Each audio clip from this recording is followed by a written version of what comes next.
Alright, we should be live. I'm not sure if anyone's there yet. Welcome.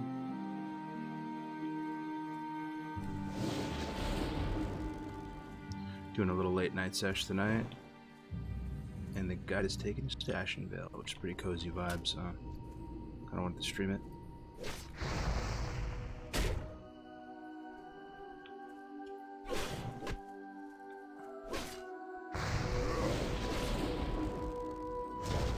Alright, we doing Jesse? What up, Bird? Venka? Azorus, greetings, greetings. Welcome.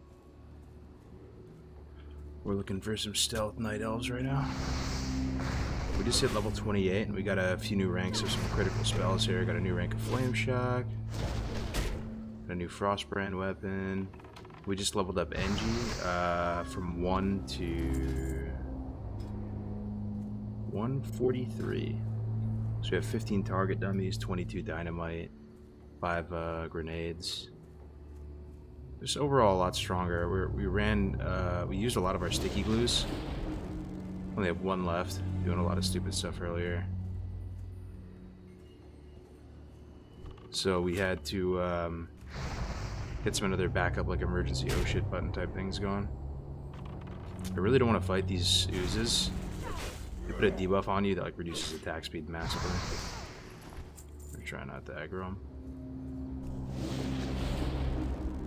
Yeah, it should be a chill leveling session. I'm probably gonna do about 3 hours. Be on the lookout for Sharp Talon as well. We have Ashenvale Hunt just opened up. I bought a Steam Deck because of you. You were here earlier, huh? During the Gray stream. Yeah, I want one, man. I really want one. I think I'll try to get one for Christmas. The prospect of playing vanilla WoW on a handheld is kind of interesting. Matt Shepard, you still awake, bro? Frederick, hello everybody. Max Payne, Adam, Medemia. Yeah, little late night sesh. Welcome, guys. We're hunting night elves.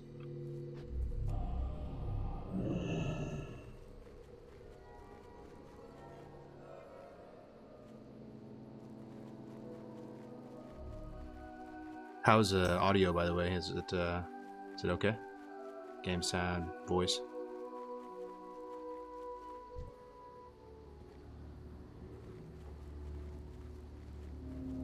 The night elves are over here as well.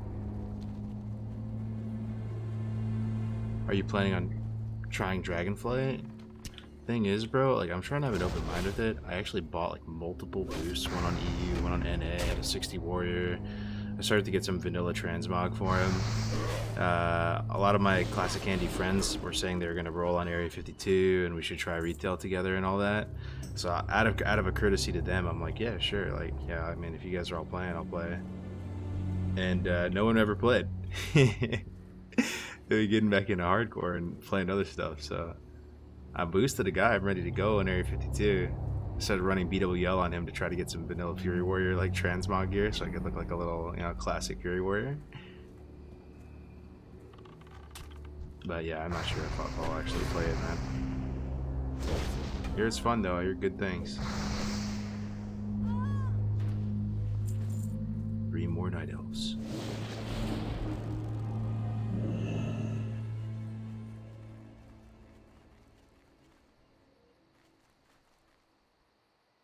Were you playing right now? Yeah, this is Era, Bloodsail. We're making a big comeback for on the hardcore stuff. There's a lot of exciting things happening. We're trying to bolster our ranks. Have a bit of a show of force. The show Blizzard has, there's demand for hardcore servers.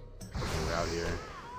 There's just demand for vanilla in general, whether it's hardcore servers or whatever. Like we want to cement vanilla and go to bat for vanilla. More and more we play the different versions of the game, you know, a lot of us have realized that vanilla is really the only one that does it for you. In terms of like being like really like feeling sort of passion and love for the game and really wanting to keep it going. So 2 more.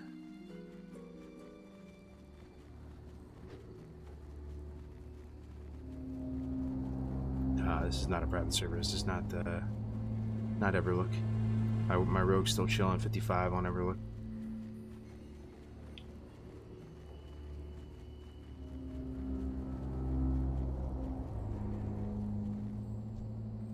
Yeah, I knew they came out. Fresh meat. Oh, your ally flow? Yeah, I'm 55 at the moment. I was enjoying Everlook a lot, bro, but like it's the first time really ever that I've struggled with ping. The ping on Everlook is really bad for me, but man, as a rogue, it's kind of demotivating to play.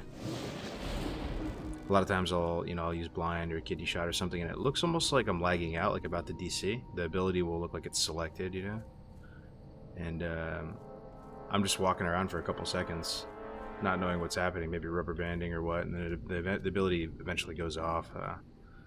I can't really get clean saps off. It's just kind of rough playing with about 150 ping. The 114 client could also add a bit more latency. It's possible. Some people have reported that. I was sort of feeling that it was making it better for me, but it could be some copium, man. I just want to play on 114 client.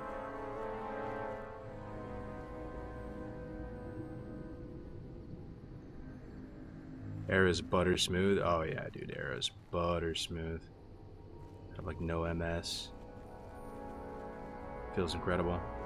But I do miss being able to just play the game normally. I love just normal fresh vanilla multi-life. So fun. My favorite.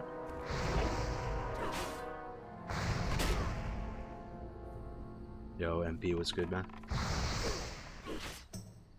Doesn't the end game just bore you to death? Nah, man. All stages of vanilla are fucking awesome.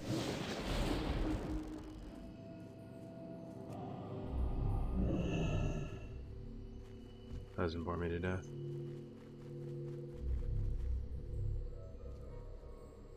Like it has in the past, right?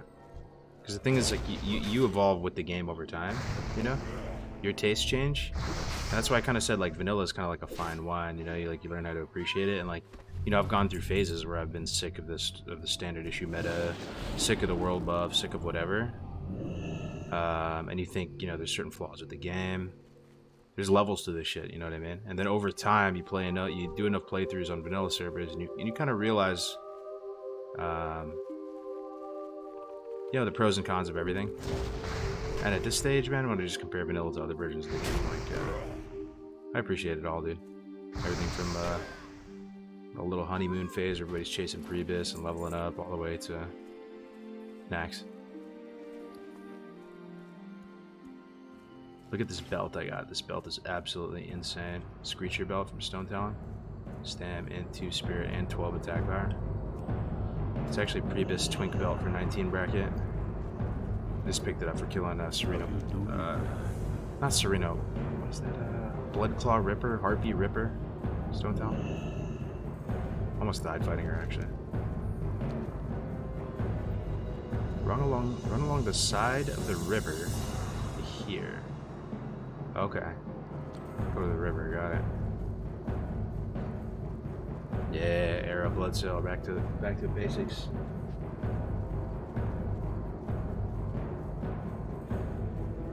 Yo, Cargo's been watching for years. Love the content and miss your streams and videos, but as a fellow dad of 2 and recently totally renovating her house, I applaud you. You do you. Hey, Flapper. That's what I love about this community, brother. It's a lot of us are in the same boat. That's a big reason of why I think it's going to be hard for me to get into retail. Like, retail could be like a really good game, honestly. And there's a couple things there, right? Like, one, I'm kind of just doomed to the context of my time. I'm just built diff, grew up with vanilla, all this, so I just sort of have an infatuation up for it that doesn't even make sense.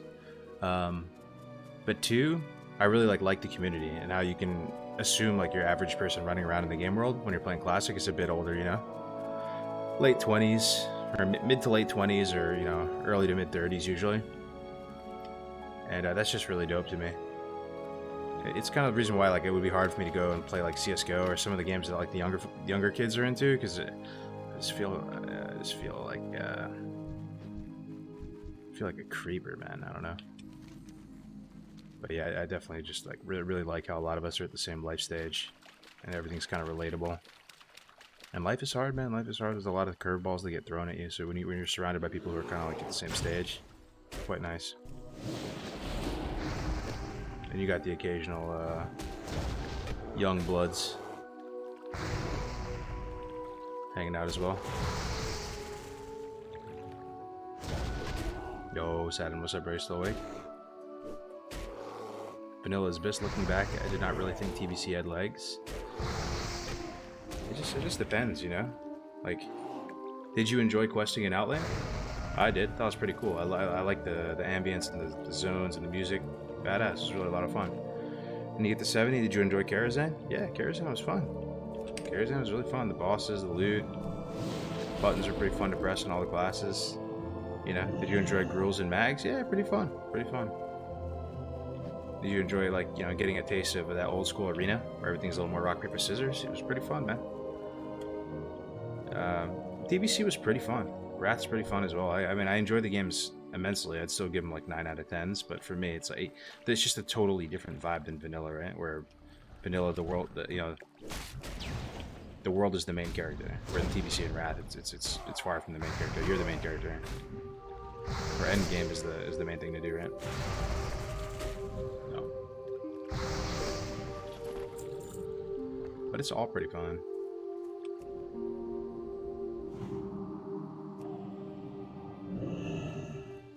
I don't know why, but vanilla has something in it. Even there are less entertaining things like in retail, but it's got soul. Yeah, I mean, people have been trying to explain it for the last 20 years, right? Like why this game is so magical. Why it's a game of a generation. It's hard to put it into words. It's just kind of super fun, man. Immersive. The items are awesome. Consumes, buffs play a huge role in the game.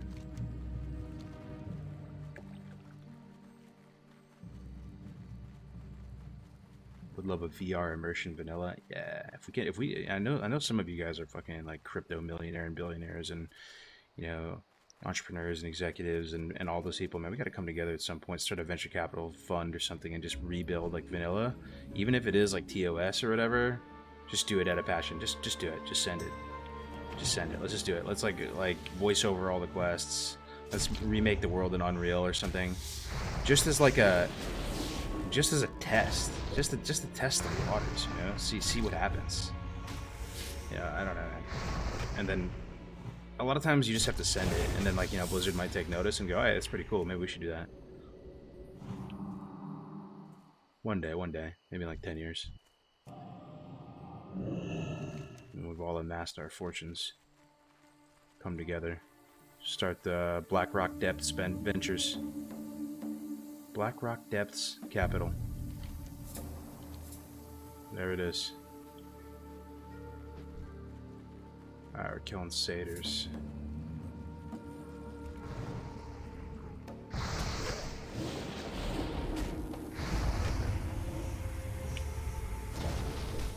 I really think vanilla / classic needs some kind of competitive scene. Any thoughts?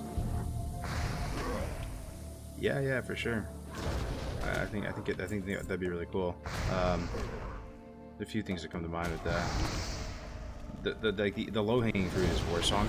Warsong is really fun to play and spectate. It's really timeless and very sweaty. A lot of demonstration of skill and finesse and just game knowledge. So doing Warsong tournaments, which they've done, dual tournaments in vanilla. You know, we saw the CDL, right? I wish there was more there. I honestly do. And maybe I'm wrong. But dueling in vanilla, it's kind of scripted, man. You kind of know who's gonna win every time. Fresh meat.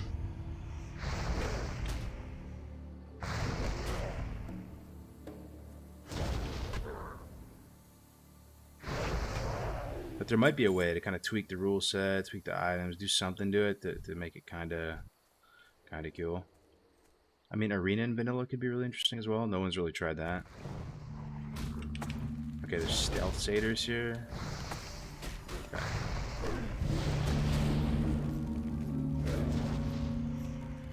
Put some debuffs on us too. Should kind of see what those are. Physical damage done reduced by 10. They silence as well. Okay. Really not liking this area, boys. I got a new rank of lesser heal though, and it kind of bumps.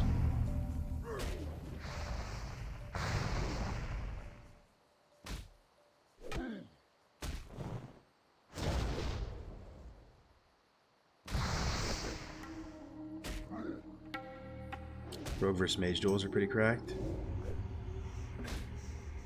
Yeah, true. They both usually don't win duel tournaments though, man. It's usually Warlocks. You just get a bunch of Warlocks standing around with their dicks in their hands at the end of the duel tournament.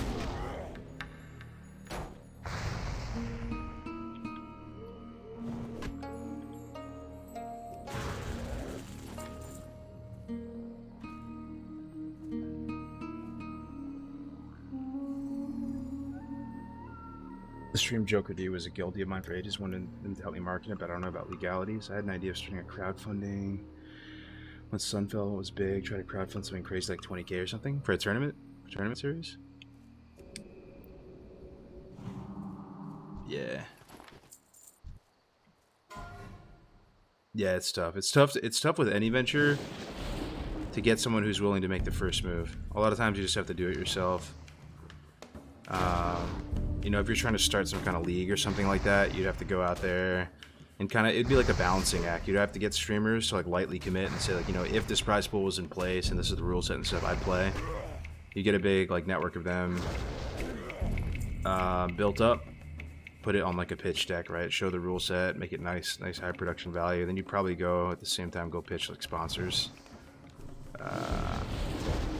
And just show them like, you know, the collective CCV that you would possibly have if this thing were to roll out. And you just have to balance both sides of it and do it. It's a lot of work, but it can be done. I've done that type of stuff for like years.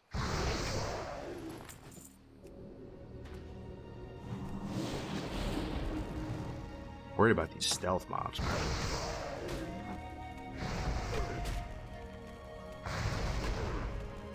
I had the most fun watching duo speedruns for sure with different modifiers. We had some really nutty hardcore community cups with really good turnouts. We had the best players and some crazy tech that was being shown off.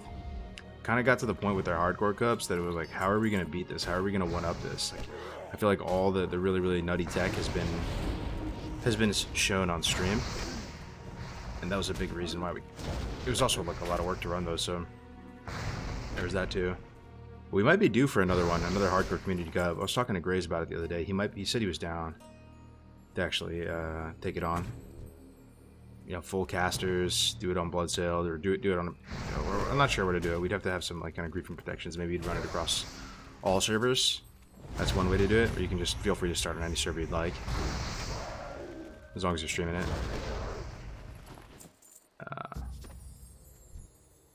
I hear stealth mobs.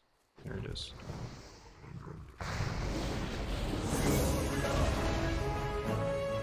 Yo, Terrell Brat 42. Thank you very much for that host, man.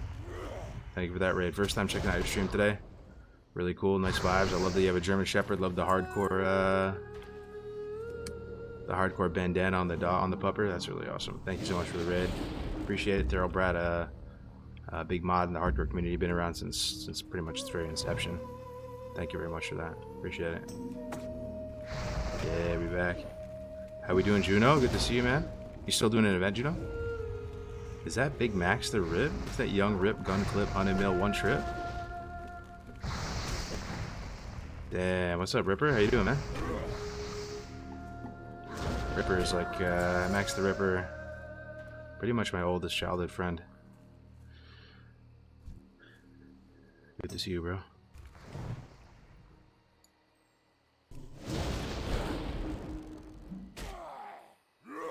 You think there will still be griefing on BB for a hardcore cup? It's hard to say. It's hard to say.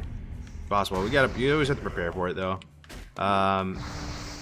You can't clone characters anymore or transfer characters over to certain era realms, I believe. I was looking at that today. And it's like the store is broken or the transfer service is down. So it'd be a lot harder to get characters on the server. And because we have both Alliance and Horde, like going pretty strong on both, we'd have pretty good oversight of both sides. But people in the actual tournament itself, people could play on any realm, you know? And just as long as they're streaming it, so.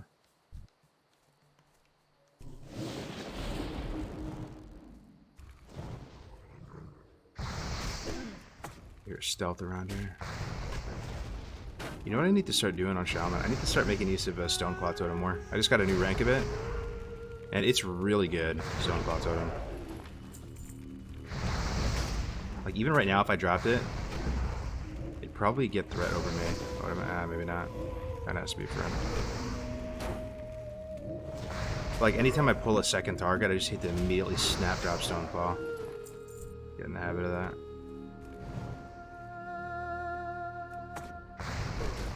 Yo, Ripper, you trying to play some vanilla, brother? Play some hardcore, man. We're making a big comeback. Let's do a little 1 to 60 chill playthrough for old time's sake. I don't think you ever tried it, man. It's pretty fun, playing with one life.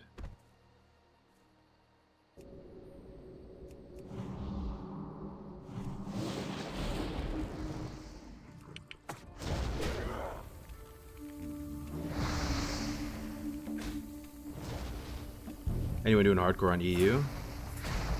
There is a hardcore community for EU. I think they're mainly on Wrath, and they're actually progressing through Nax, and they've had a few attempts at it so far, I believe. I don't remember the server though. Maybe somebody else knows. We got 42 online right now, but it's the middle of the night. It was upwards about 80 on Horde. Alliance is really popping as well. I'd probably say there's, if you count all active players right now, both on Alliance and Horde, there's probably about 1K players on Bloodsail. And we're just getting started, really, with ramping it back up again. I'm gonna start doing some events. Need to go to bed, but I can't put Everlook down. Yeah, it's fun just playing fresh vanilla. I'm glad you're having a good time. What level are you, Steven? I got my rogue parked at 55 right now.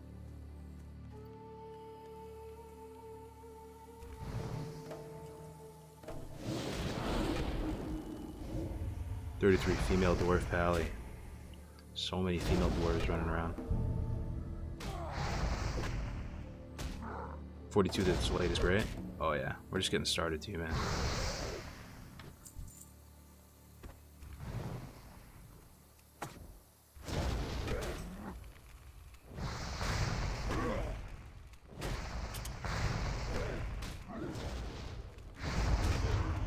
But yeah, there's some potentially really exciting things happening in the future. It's still really early to talk about. There's not really much we really can talk about at this stage because things are so early and it could, develop in any way. But I would just say, if you like hardcore, if you think the idea, if you want to if you like the prospect of hardcore servers, if you like One Life WoW, definitely roll a character on Bloodsail just so we can help pump the numbers up a bit. Be really helpful. December 17th, guys, save the date. HC leveling cup, Horde side, level 10 start. Yeah, hell yeah, bro, that's my birthday, you know.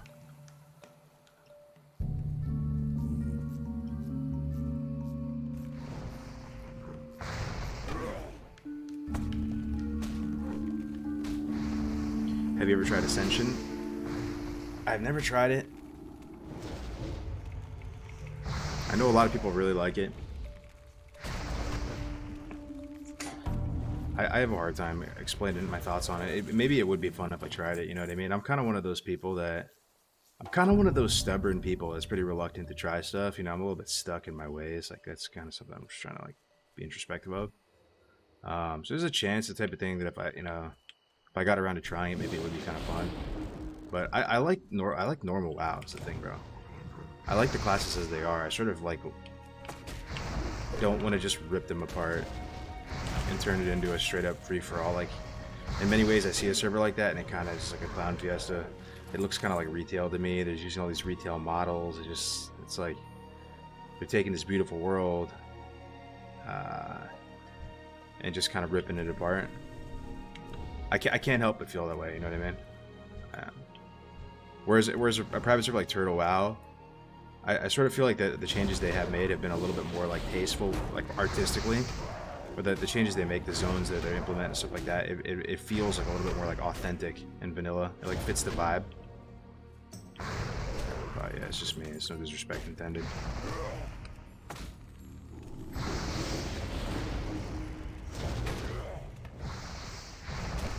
How we doing, Rudy? We're doing good on these Satyr Horns. I don't think these are really high drop rates, so the fact that we're 13 of 16 already, just a few minutes in, is really good. I feel like I'm stubborn too. There's things I like and dislike about it. I try to look at it just like a different experience. Don't try to compare the two one for one.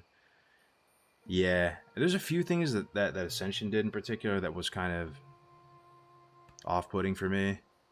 I mean, these lines in the sand are incredibly arbitrary. Like, incredibly arbitrary and subjective. So I'm not trying to take some moral high horse. But I've seen so many private servers over the years, and it was kind of shocking to me that they were like legitimately like advertising it on Google and YouTube and just running ads like it was their own game, like straight up, calling it classless WoW and stuff like that.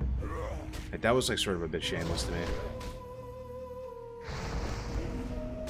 It was like they're going too far, man. They're going too far, man. You're literally advertising it as your own game.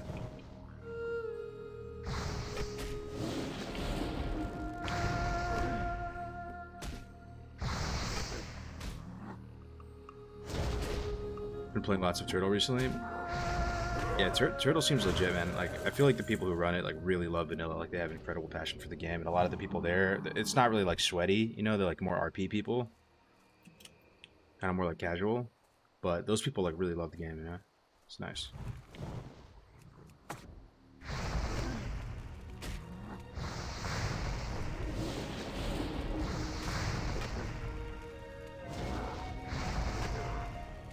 Ascension's more for PvPers.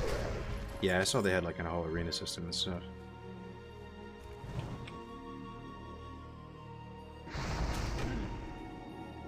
For leveling, the classes in Classic WoW are very well balanced and unique and carefully designed.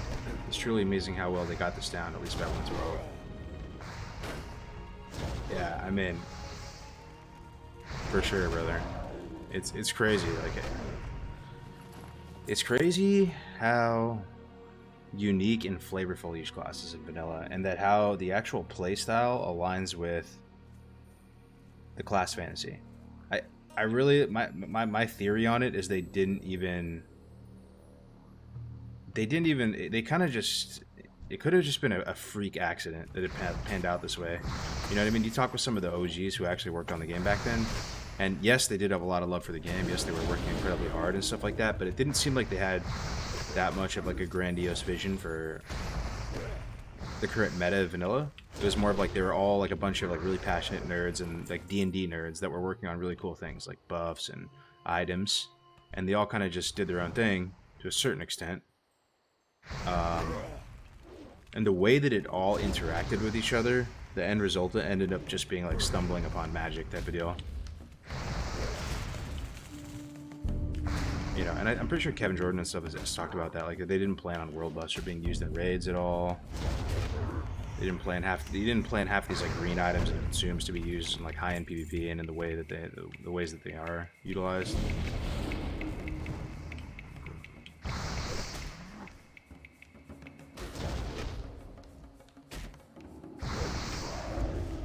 Do any of these newer P servers use modern client? They're starting to. Like the dude Brotalinia, who's been around since 2016. He's been around since the very beginning, probably even way before.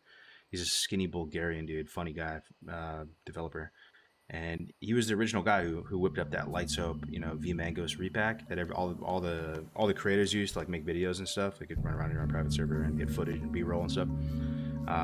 That's been his recent project, right? Putting together a couple different projects. He put together this project that was converting classic packets into 112. He combined that with the Arctium sandbox as well as this new program that he designed himself called the Hermes proxy. He put all three pieces together and he kind of jerry-rigged the 114 client to work with 112, and it's really in its infancy right now. Still a lot of issues with it, but it is kind of getting like keys to the Lambo to a certain extent. It's pretty insane that that's a thing now. So.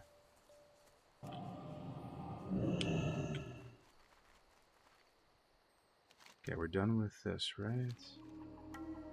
Kill Laughing Sisters until they drop Etched File. I also need to do Water Totem Quest. Empty the blue water skin at the Ruins of Stardust. Ruins of Stardust. Ruins of Stardust. Ruins of Stardust. Anybody know where the Ruins of Stardust is? Is it this? Fallen Sky Lake? My Rested XP guide should account for it. Any Shaman frequenters that remember like kind of roughly where it is? The one with The island south of Astronaut. Oh, right here. Thank you, bro. Thank you, thank you, thank you. Yeah, I need to do that before I forget. We also need to look for Sharp Talon. We need to look for Shadumbra. Yeah, we're not near any of them right now. Shadumbra's kind of close to us. I think it's over here. Okay. Just follow this. Did you ever try out Dragonflight? I leveled a guy from 1 to 30 on Dragonflight recently just to test like our Rested XP guide. As a complete noob, they like wanted that perspective, right? To see like how it would go and if like an, you know, washed Boomer Classic and you could figure it out. And it was actually a lot more fun than I thought. I leveled through Exile Reach. I went through like BFA zones. It was pretty fun.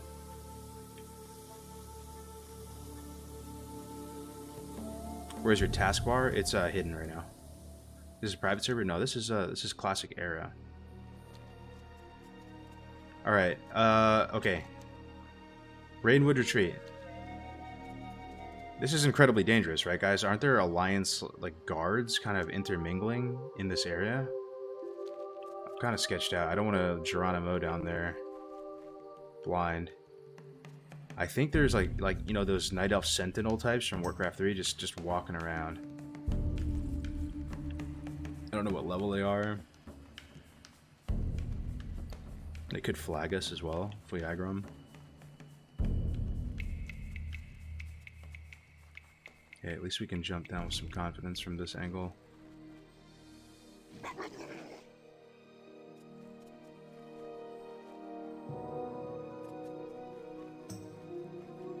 Alright, kill Laughing Sisters until they drop an Etched Vial. The next quest can be quite hard. It wants us to kill Ordainus. Ordainus is up in here, and he summons a bunch of ads. Yeah, it is quite hard. It is quite hard of a quest. We could try to get 29 before we did it.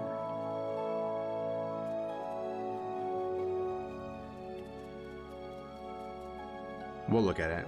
I'll go up there and take a look at Ordainus. The main thing is he spawns like 4 ads, I think, that are full health. And, you know, they hit as strong as a normal ad, and they're treants.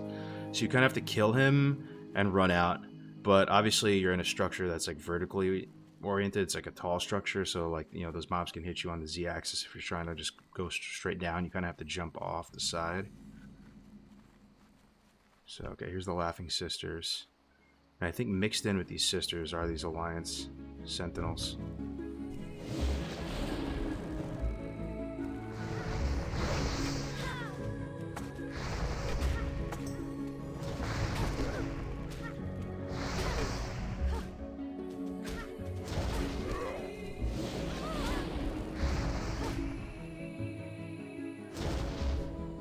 That Ashenvale music do be hitting though.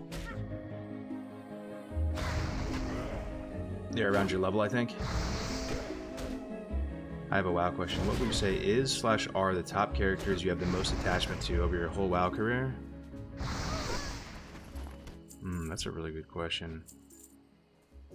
I think for sure my Orc Warlock in Classic. You know, went through all the content phases with him. You know, got an Axe Gear at the end, and yeah, I practiced a lot going into Classic on Warlock, and I mean, that was the guy. You know, we only had one official vanilla Classic launch, and that was the character I rolled, and on Scarab and stuff like that, and probably one of the characters I put the most like slash played into. So I think that's for sure one. I think another one, man, is honestly my Psalm character. It was the first time I ever really played Warrior in vanilla, and that's really like the ultimate. And to play a Fury Warrior in vanilla, that's, you're playing the Lamborghini sports car class of your favorite version of the game. It's like the ultimate Giga Chad class. And it was such an awesome experience. It didn't even have world buffs really, other than like world bosses, right? But it still felt like you were pumping incredibly hard. Ended up ranking to 14 on Psalm, something I never thought I'd do, but you know, with the adjustments to the ranking system, it felt a bit more doable. You know, I was able to complete the whole rank for me in like 7 weeks. So I think for sure that one would be up there. And probably third would be my Zethker character. I don't know if any of you guys played Zethker. It was like the Elysium 2nd server they launched. This was like pre-Classic. But I think Classic had already been announced and everyone was like super hyped. Elysium rolled out like a first server, and it was like an absolute kind of like shit show. The launch was like pretty scuffed. It kept going down over and over again. Like every 2 seconds it would crash, and it was kind of scuffed. So they rolled a second server, like an overflow server called Zethker, and that one became really populated as well. And I just put a lot of Slash Blade on that server, and I played like a Night Elf Hunter.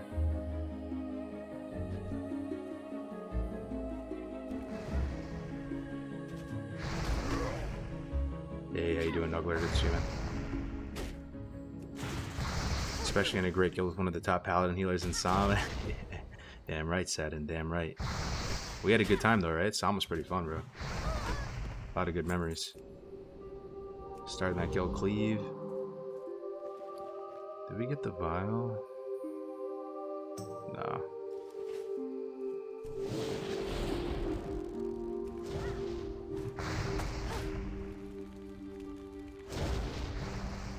Cargos, I'm so glad you're streaming, dude. I just had a wild work day and I needed your chill vibes. Gas station, graveyard shit, wild shit. Yeah, I bet, man. I bet. Where do you work at though? Like NA or EU? I feel like the NA gas stations, a lot of criminal and degenerate activity. EU seems kind of like safer, just blanket safer. But I appreciate it, man. That's the thing that I mentioned this earlier on stream. You don't know, like, streaming can weirdly help people. It's not really your intention because you're kind of just trying to selfishly stream your own gameplay and chill with some people. But like when I consume streams and I watch them a lot of times it's because I'm on the road and I'm mobile. And like those times where I'm in an airport traveling to some unknown place, I'm kind of a homebody, right? Like I like being in my comfort zone on my computer and all that. When I'm traveling, doing something uncomfortable, and I'm able to pull up, like a classic WoW stream and watch, like, it's very like comforting to me.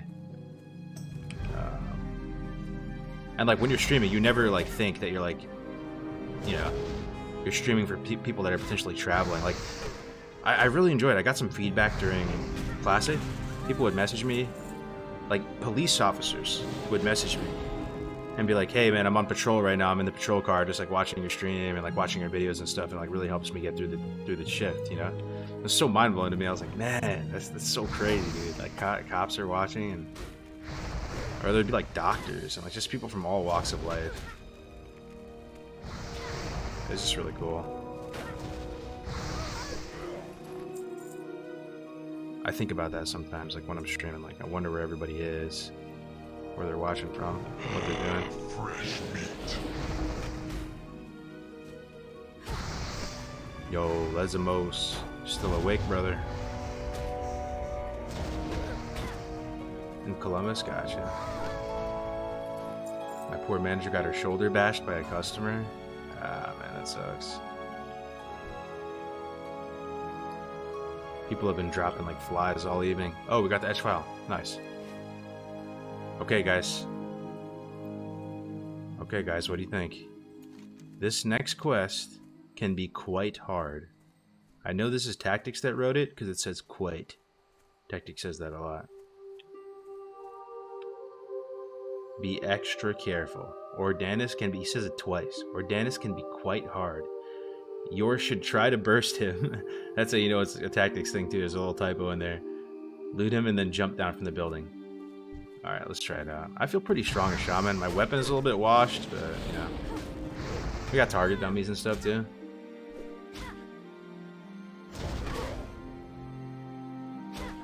What do you think about an HC challenge where you have HC team guild? Each team will work together using professions to prepare a fighter. Every 5 to 10 levels, the teams go to Gurubashi Arena and the chosen fighters fight it out. I love it already, Warstrike. That's what I'm saying. You can use this hardcore as like an open platform. Anybody can use it to run cool events like that. It just takes work, right? Like somebody has to go in there and organize it and take work. I'm all about it. That sounds dope as hell. Like organized Makuras. That's one thing that we almost had that a couple times. I don't know if you remember Makura. Like Tactics was about the Makura, this other guy at like 39 in the Gurubashi Arena, and they prepped for like a couple days getting ready, and the guy chickened out at the last second. But it was looking to be super hype. Everybody was on their edge of their seat, like really excited for this. And then it never happened, Yeah, you remember that, right? How's the Horde pop on Bloodcell trying to decide between really Horde or Ally? They're both pretty strong, man. Alliance, I want to say, has more interesting things going on. They have more of a purpose. Horde right now, we're just kind of vibing Som 2 waiting room, chilling, getting some runs in, you know, trying to bolster our ranks. We don't really have some grandiose vision for Horde. Alliance is planning on raiding BWL and trying to clear that. It may not matter though, because we were discussing today on stream with Ampi and a few of the other people that we're likely going to do some kind of fresh event in the next couple weeks. Have like a unique tag you can put on the end of your name to signify that you're kind of like participating in the event. I mean, everybody's welcome, right? But it would just be like a fun little flair thing if you want to put a little tag on your name to signify you started, you know, at the start of the fresh event. And then going after some world bosses together, like a joint faction, cross-faction collaboration. You know, both sides working together to kill, you know, maybe not Kazakh, but you know, the green dragons and stuff. So that'll be happening soon. So to answer your question, you can go either or. I think you're gonna be fine, man. Just play what you enjoy. There's plenty of people to play with on both sides. Fresh event sounds dope. Probably just do some chill runs and see if that gets decided on. Yeah. Yeah, this is just a chill run. I don't really have any plans for this guy. I'm just enjoying the game. Been fiending to play some vanilla. Was enjoying it on Everlook, you know. I'll probably keep playing Everlook. I might as well, right? My rogue's at 55. He's pretty close. There just wasn't... It's tough, man. It's tough. The ping is pretty rough, and then there's not like a whole lot of incentive to jump into a raiding guild right now because there's nothing in MC. And I'm a rogue, so I'm bottom of the totem pole.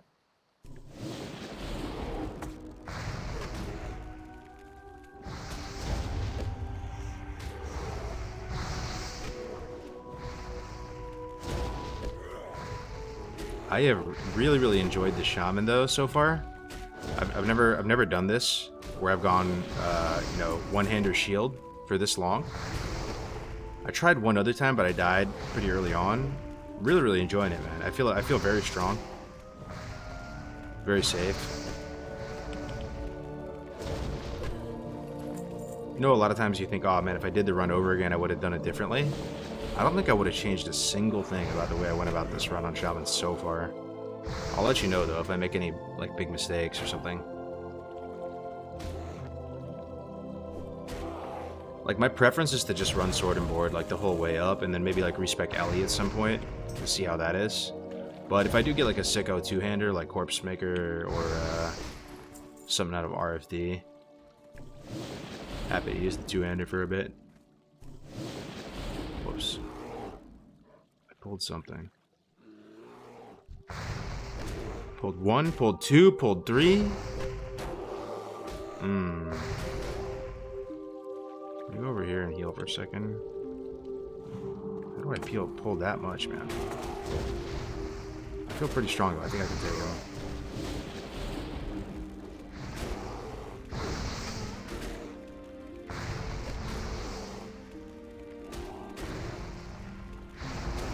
MP5ing a bit.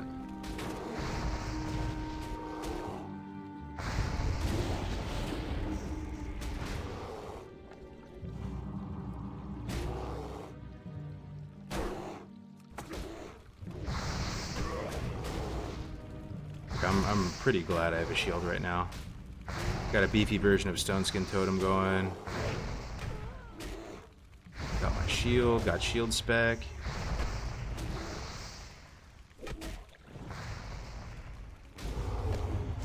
How'd SFK go? We survived, man. Not really any good loot. I got Seal of Sylvanas, but that's a given, right? You just get it from the quest. Wasn't any sicko loot. A lot of caster loot dropped, which was good. We had a couple casters there as well, so I'm sure they're happy. I don't think I got any pieces at all from Deadmines and SFK. 0 pieces. But we had fun. We almost died today in Deadmines for real. It was kind of crazy if you haven't seen the clip.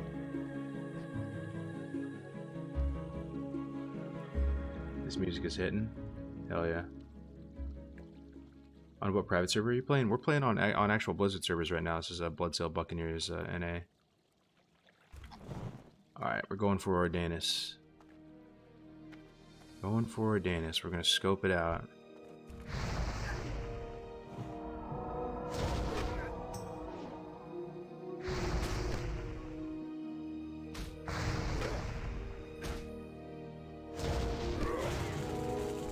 You know the crazy thing is there's a bit of fall damage we got to account for as well. If we pull him and it's going bad, we have to jump on the roof of this house. There's probably going to be respawns though. Okay. Cenarian Vindicator plus Ordainus. I think he spawns ads too, man. Oh, dude, this is... Oh, man. Let's see how this goes. I'm going to try to pull these Vindicators first and see what happens. He spawns Treants as well, right, guys? Please don't pull him. It did pull him. God damn it. Okay. I'm going to use a Dynamite. Okay, he casts as well. Ordainus casts. There's the Treants. I'm actually going to target dummy here. And we're going to reset.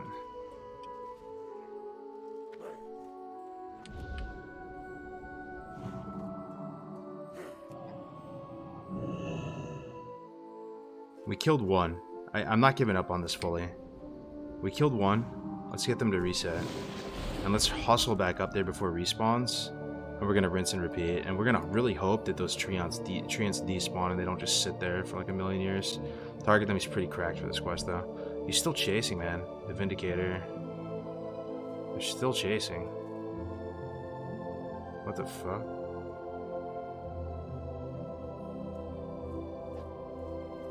Okay. Yeah, there's already respawns starting outside.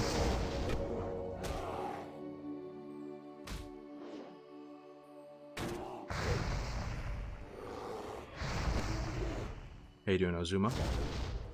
Almost wiped in duo. Okay, well, we're gonna hustle back up there and try again. Let's just see what it looks like.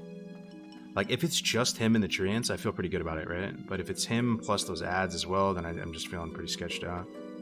We still have a lot of cooldowns left. We're just trying to be a bit conservative, though. Okay, so one's down. We'll loot our target dummy. Get our linen cloth back. Treants up? No, they're not up.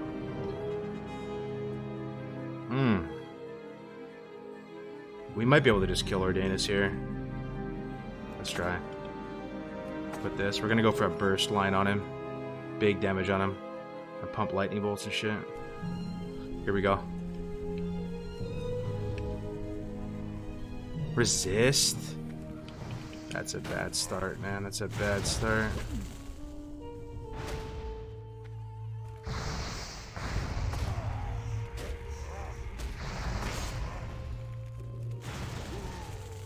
Bro, we stun locked him so he couldn't make the trees. We war stomped. Oh, wait, what? I need to loot his head. I got his head. I'll potion here. I don't want to target dummy. Target dummy is like kind of expensive to use. We should be okay though.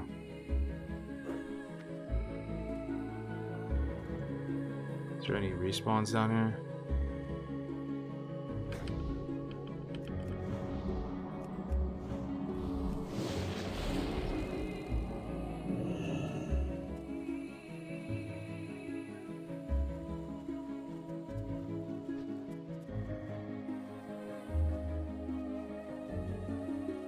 Yeah, that was kind of weird, right? The ads just kind of spawned.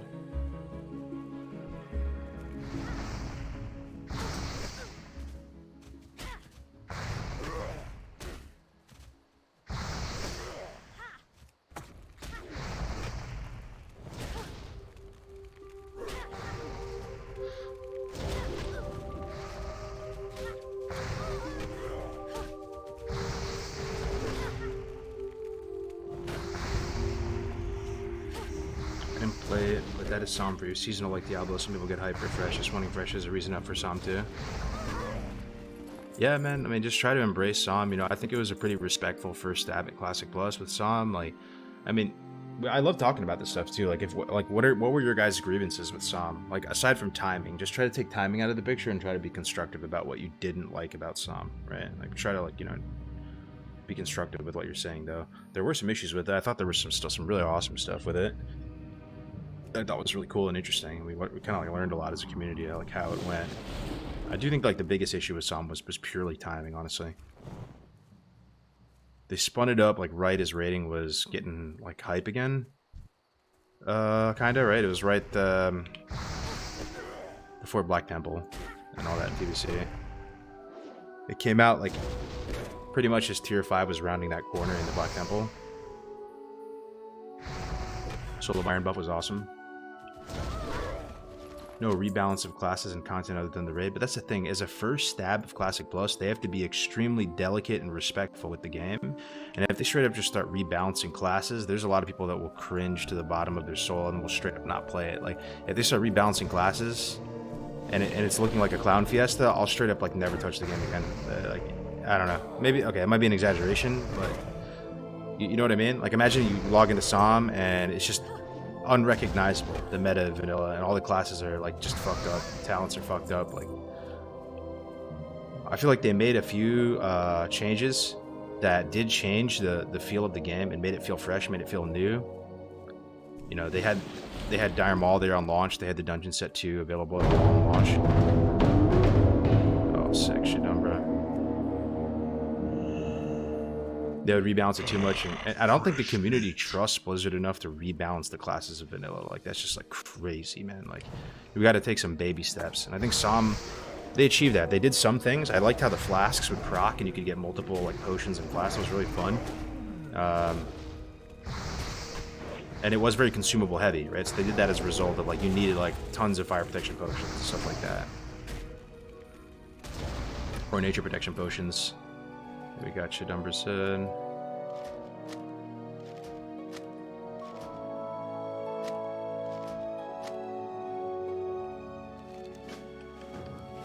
Okay, run to Thistlefur Village. I think I might have abandoned those quests though.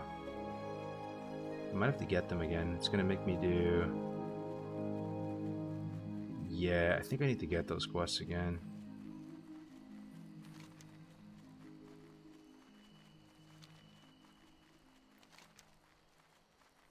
Escort rule. I think those quests are from Zorimgar. I need to go there.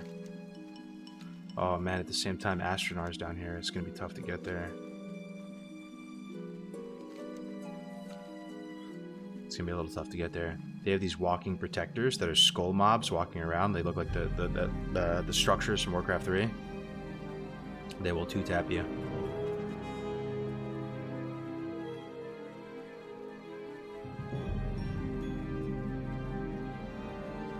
Did you stop before Nax though? On SOM? Yeah, I did, yeah.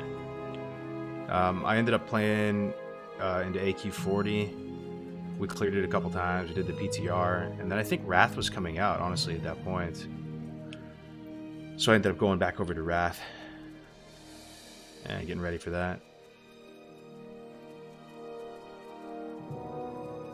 Adding a new dungeons or raids would be cool. Yeah, that would be a little bit easier of a sell, honestly. It may sound like more dramatic of a change, but that would be easier of a sell than rebalancing the classes. Rebalancing the classes in vanilla is like a recipe for turning it into a straight-up clown fiesta. But if you added like a Grim Batol or like some new 5-mans or like a new raid tier or something, like, and you did it like really respectfully and didn't retail it too much and tried to make it so it was unrecognizably different from the world, like it really just felt like it was blending in perfectly. Even maybe like intentionally using some older models and textures and stuff like that. I think it'd be like a much easier sell for the community.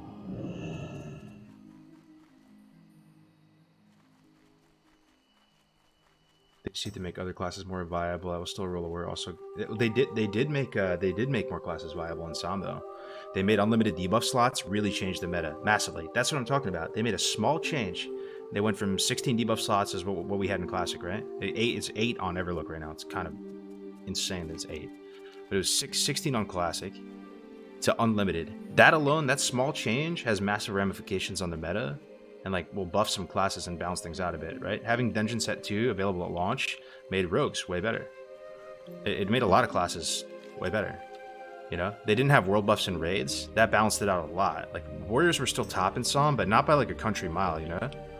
Like, there was still like Hunters and Warlocks and Rogues keeping up pretty well with the Warriors in SOM. But that's an example of like rebalancing it a bit, but without actually putting hands on the classes and talents themselves.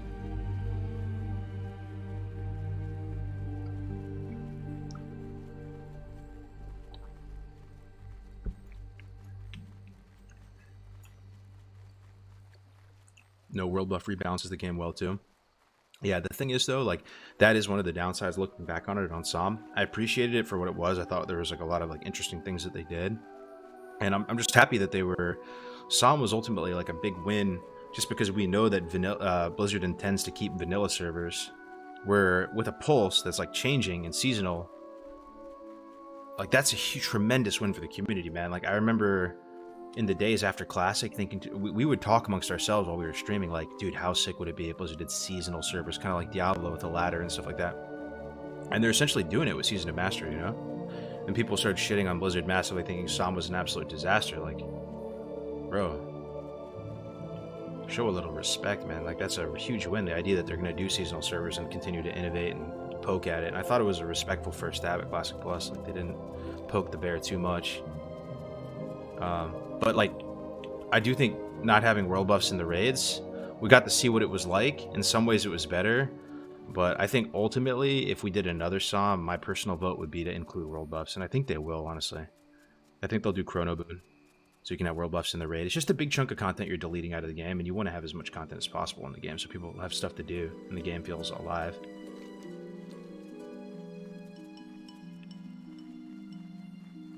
Yeah, exactly. It makes Sweat Lords. Yeah, I mean, you need champions in the game, right? If you start getting some really high quality guilds and players coming back, they enjoy the world buffs, the feeling of pumping with it. You know, the sorrow that comes with losing them. Everlook played it? Yeah, I got a 55 undead rogue on there, just named Cargos.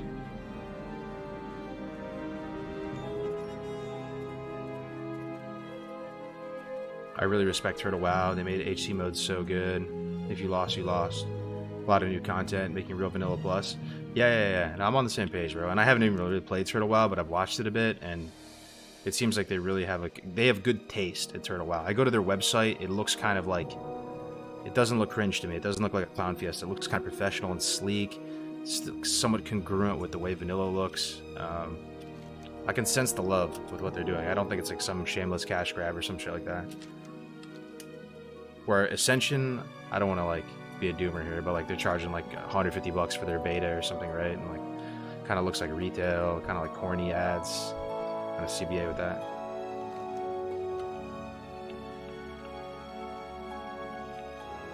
Why aren't you doing hardcore on Everlook? It's pretty much impossible, bro. Everlook's a PvP server. You die the second you step into a contested zone. Been watching for a couple years. I'm so glad you're hitting 100k soon. You deserve it. Nah, man, I'm hard stuck 99k, like on no cap. I already like fucked up the algorithm on this channel a long time ago when I started live streaming and just like leaving the VODs up and not like unlisting them. That, and also just being like inconsistent with content, and I really don't care anymore, honestly. I'm glad you guys are watching, but I really don't care if the channel grows or whatever. I'm happy with whatever we got, and I'm proud of what we've done, like with hardcore and some of the other projects we worked on. If we get it, we get it, but I'm not really. Whatever, it's all, yeah.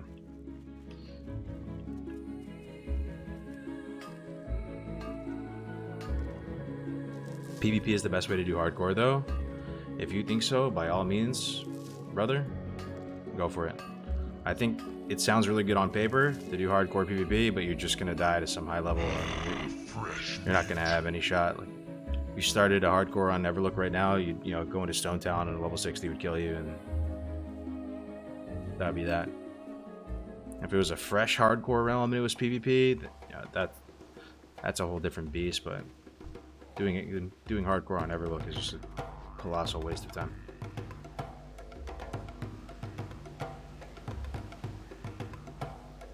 What do you need? Alright, these are the quests we needed. Troll Charm. Clear up some inventory space. Come get the food.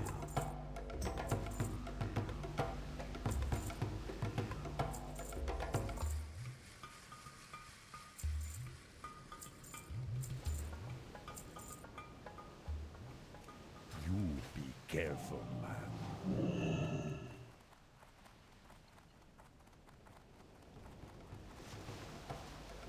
Platinum WoW?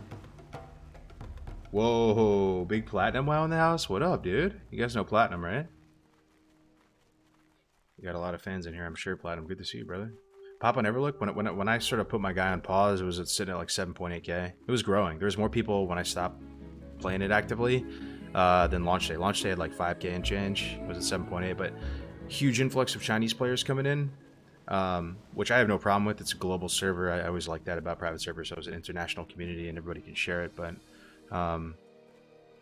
it is what it is. So there's like kind of like a large percentage of the population you can't really like communicate with that well. I'll tell you what though, Platinum, on this road, this is one thing they did on Everlook that was kind of a nice touch. Right on this road, you remember that 17 Hunter 25 Druid meme of Alex Central? They actually put a monument to him right here. They put an untargetable NPC of his character, the same name, and the Hunter right here, and the Hunter's like dancing and the Druid's dead on the floor, as a homage to, you know, private server lore. Kind of a nice, funny touch. Yeah, it's on Everlook right now. But yeah, it's like 8k pop. There is a lot more bots though. I'm gonna keep it a buck with you guys. There's a lot more bots playing. Good chance there's RMT going as well. You hate to see it, but it does seem like whether it's Blizzard or a private server, getting control of bots and RMT is just almost a losing battle. That's why you need Fresh as the great equalizer. But I'll just leave it at that. Like, it's just an unstoppable force. It's like too many holes in the ship, kind of like, you know, you can't plug them all. So I know it's supposed to be a server with no bots, no RMT, nothing like that, and, you know, but that shit is already going down on a large scale. And the Chinese players are pretty cool with it, right? Because they're, you know, that's much more like in their culture. It's like way more, you know, like fine to just buy stuff. So, but I mean, private servers always had stuff like that going on, so.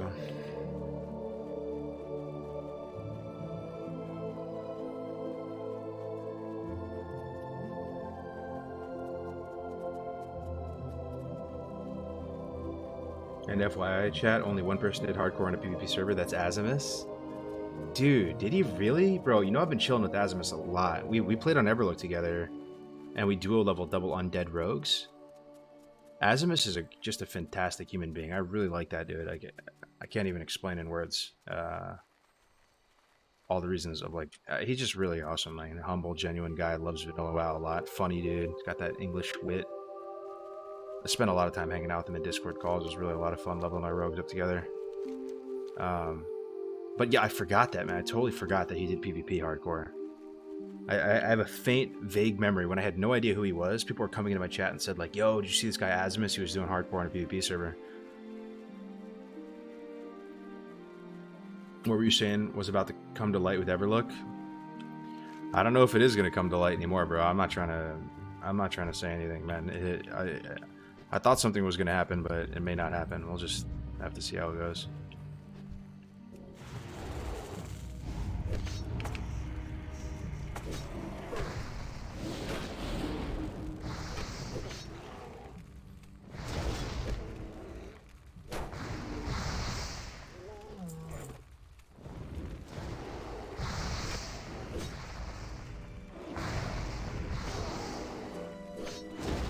How you doing, Jays? This is a classic era, my friend. We're on Bloodsail Buccaneers right now, getting hardcore going again. There's a lot of people coming back to the game. People are raid logging Watlika.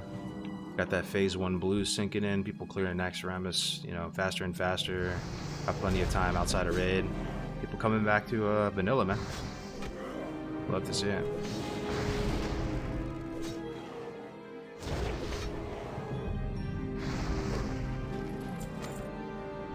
What is the meaning of WoW Hardcore? 5.2k pop at the moment on Everlook. Nice, nice, nice. Meaning of WoW Hardcore, yeah, if you die, you delete your character, true. With this version of Hardcore, though, like, the solo self-found is a thing, which is a game, it's a game looting mode that's been used in lots of other games. But those are the two big pieces of it. If you die, you delete your character, and then solo self-found, so you can't use auction house or, like, you know, send gear to your character. And this, So I've been getting some DMs, guys, from people that they're pissed, but not in like a disrespectful way. You know what I mean? They were just like stern about their concerns. I had a few people message me and they were like, you need to like poll the community more before you say stuff like about, you know, you don't really necessarily want solo self-found in a real hardcore server. Solo self-found means a lot to a lot of people. It's a huge deal for them. And people were like, you should have seen Gray's reaction the other day when he brought up no solo self-found on stream. People were like roasting him and stuff like that. So solo self-found means a lot to a lot of people, but for me personally, it definitely is meaningful. But I'd like to see what an economy and an auction house looks like on a hardcore server. And like some of the main reasons why the solo self-found was like kind of a thing in the community was to prevent like, you know, boosting and just sending gear from your character. But if there was a hardcore server and everybody was hardcore, all the materials and gear were like earned earnestly, you know what I mean, by other hardcore characters. It wouldn't really like bother me as much, you know. And if Blizzard was to do like some hardcore servers, it'd probably be pretty light touch, and I wouldn't expect them to do a lot of custom stuff like removing specific NPCs and auction house and stuff. And all I'm saying is I'd be perfectly content if they just took out the ability to respawn and that was it, and the game was just left as is. We don't have to play like cringe police authority, like verifying people's runs and invalidating them and all that, you know. Like we have to do that right now just because there needs to be some semblance of like, you know, integrity of the rule set or whatever. But a lot of us are amped to just play the game and not to do that anymore.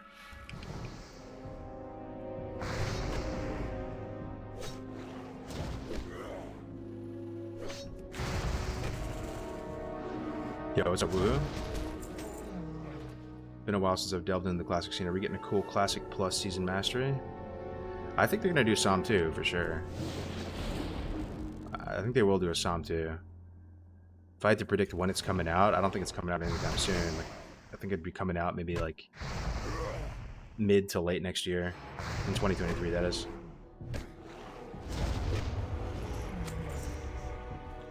Without solo self-found, would people be mailing their alt stuff though? How does that work? Yeah, you totally would. You just have all the functionality of just a normal server, but it's one life. And I think that achieves most of the effect of like, you get most of the effect of hardcore with just the one life, and like, you know, just the ramifications of that.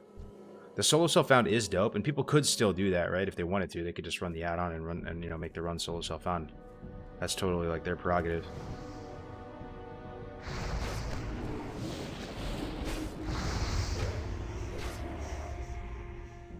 So how crowded is this hardcore server? I like the concept. Seeing as I play myself hardcore RPG games, it's not terribly crowded at the moment. Like we had our moment in the sun with the Road to Ragnaros event that we did, which was about a year ago to the date. We had, you know, I don't know if that seems like a long time. A lot of you guys watched that, right? Road to Rag, where we did the world's first mortal raid and killed Rag. Like that was 1 year ago to the day, pretty much. Like we were, Psalm came out, we were doing all that. So like we did have like a huge, like massive amount of players playing back then, but since the event ended, it's definitely been a lot smaller.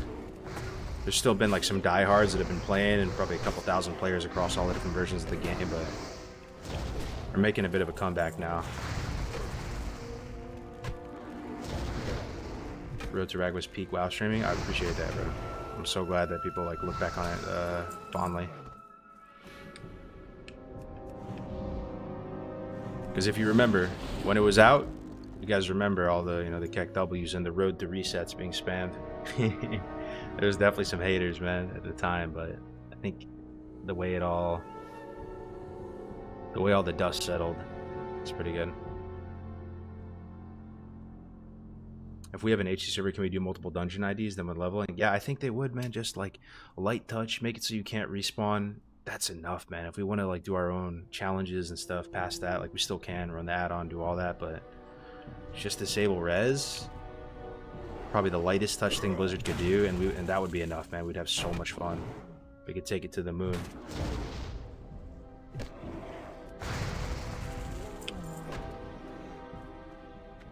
Road to Appeal. Yeah, you remember that, right?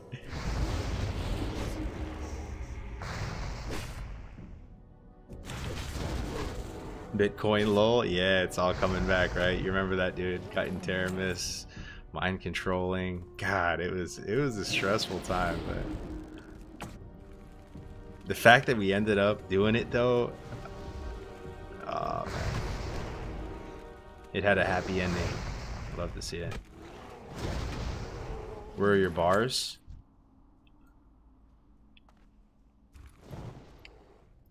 They are hidden from public view. Yo, Samwise, what's up, brother? What'd you get, 58, man? 5 int bracers. This is 5 stam bracers. I'll keep those maybe for a healing set. Samwise has been an absolute, you know, pillar of the hardcore community. And he's been hard stuck Barons for many, many runs over. I tuned into his stream today. He's 57 in Winter Spring. First time ever in that zone, right, Samwise? I'm happy for you, bro. You're so close, man. You're so close. Personal best, hardcore, about to finish it out. First run. Don't fuck it up, brother. Hell yeah. Did you guys end up trying BWL or you just stopped at the MC? They didn't do BWL because if you remember, some BWL, it was almost just like a... It was virtually impossible to do on hardcore. The changes they made to like Fire Maw and Baelstras, it was virtually impossible to do on hardcore. So there wasn't really a real desire to do that. But everything else they actually did clear. They did Oni, they did ZG, they did MC, of course. 2 raid teams that did MC. EU did Ragnaros like a couple weeks after.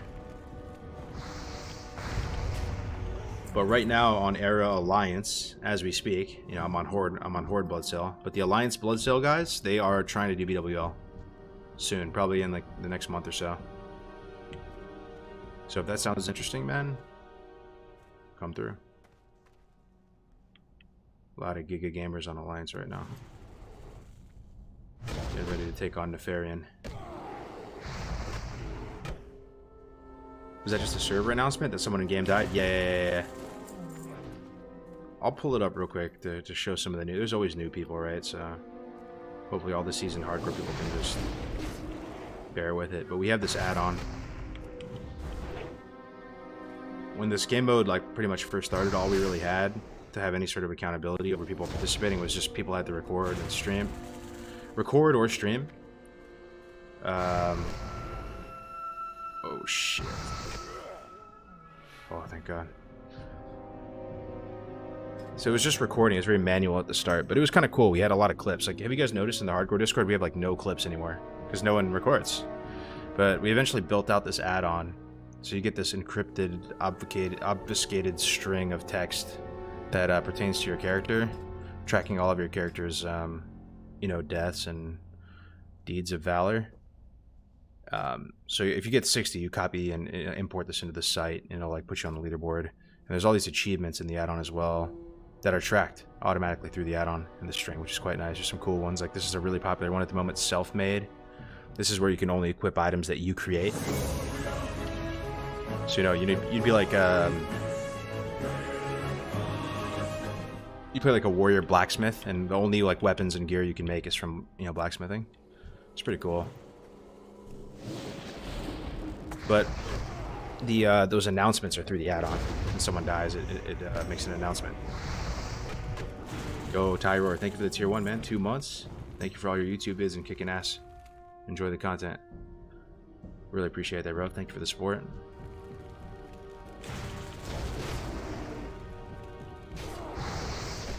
What class do you recommend for hardcore for a newbie? For a newbie, probably just the class you know best, but at the same time, yeah, probably if you're a newbie, man, just the class you know best or the one that looks the coolest. It doesn't really matter, honestly. Like, you're probably gonna die a couple times, and that's all good. You just have to know that going into it. But I think like the peak challenge, the ultimate challenge out of all the classes is for sure warrior, right? That hasn't changed. If you're looking for a real challenge, if you think you're a Giga gamer, if you think this game mode is easy, and that everybody playing hardcore is, you know, washed up boomer and this is super easy and blah blah blah blah. Try going warrior, man. Put your money where your mouth is and try it. It's pretty hard, and it's also really fun. That's the thing. You know, the weapon progression, having to be super safe, pulling very carefully.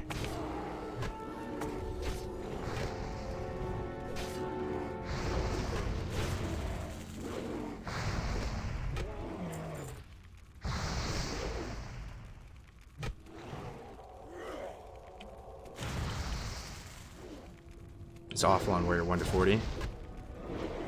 It's awful, but in the most awesome way. Warrior and vanilla is just fun, man. Yeah, maybe it's one of those classes that grows on you over time, right? The more people play vanilla, the more they get led to warrior, and they just understand how awesome the class is, how powerful the class is, how much damage it can do. The abilities are just so fun to use, right? Like everything from charge to whirlwind, sweeping strikes. Why did you quit Everlook, bro? I was enjoying it a lot. I'm not sure I'm gonna quit, man. I was kind of putting it on pause because, to be honest, I thought some stuff was gonna happen. It still might, and I just was kind of unsure what to do. So I got my warrior at 50. I mean, I got my rogue at 55, and I'm just parked at 55 for a little bit. We'll see what happens with the community.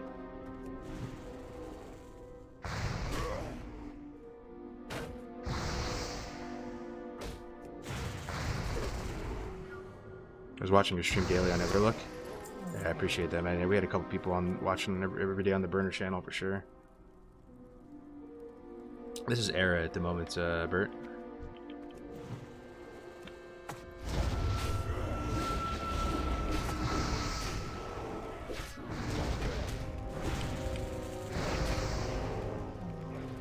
Everlook doomed. Let me know before I hit 60. I plead the fifth, man. I plead the fifth. I am but just a humble vanilla enjoyer. Fresh meat.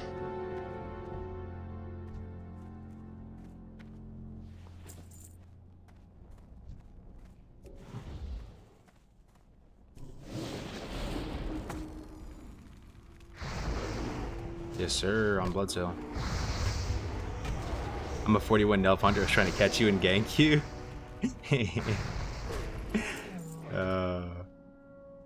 At least you're honest.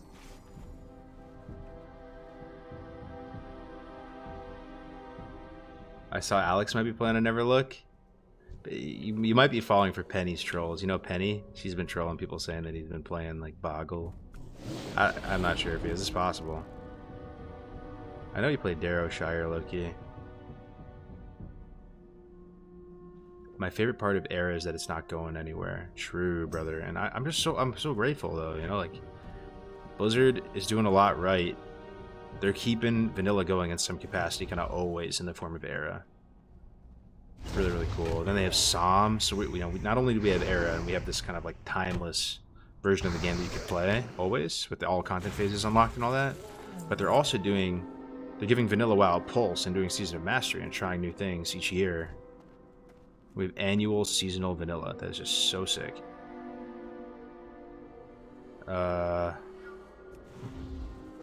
Pull this. Getting respawns, yikes.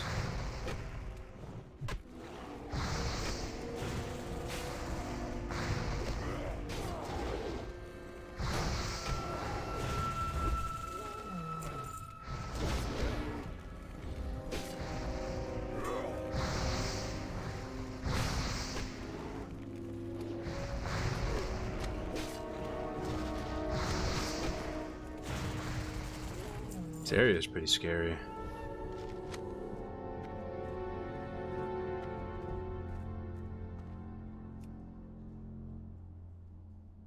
Bro, I used to go hard on Halo 2 Xbox Live back in the day. Did you see there were some people work on reviving OG Xbox Live?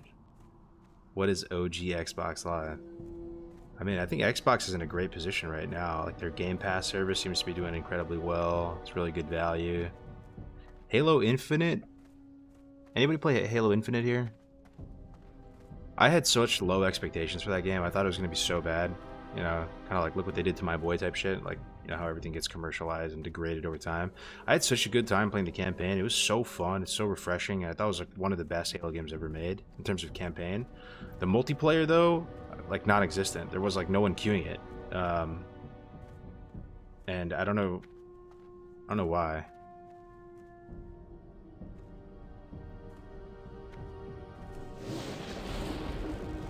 But I think Xbox in general is in a real... Xbox is winning the console wars this generation by far. Sony's been shooting itself in the foot, right? Like massively, in a way they like have never done before. Honestly, Xbox like just Fresh meat. Xbox just dusting them off, dusting Sony off. Nintendo kind of trolling too, right?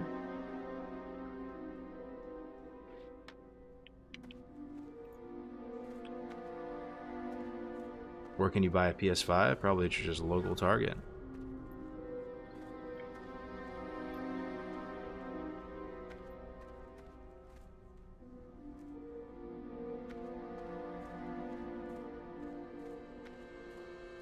Xbox Game Pass is fucking goated. You know what's crazy, dude? WoW might be on Game Pass. No cap. Right? When does the Xbox stuff go through with Blizzard and all that? Isn't that crazy to think World of Warcraft is going to be managed by Microsoft soon? Probably in like a year or something. Dang. We did it. 5 points in Flurry. Pog.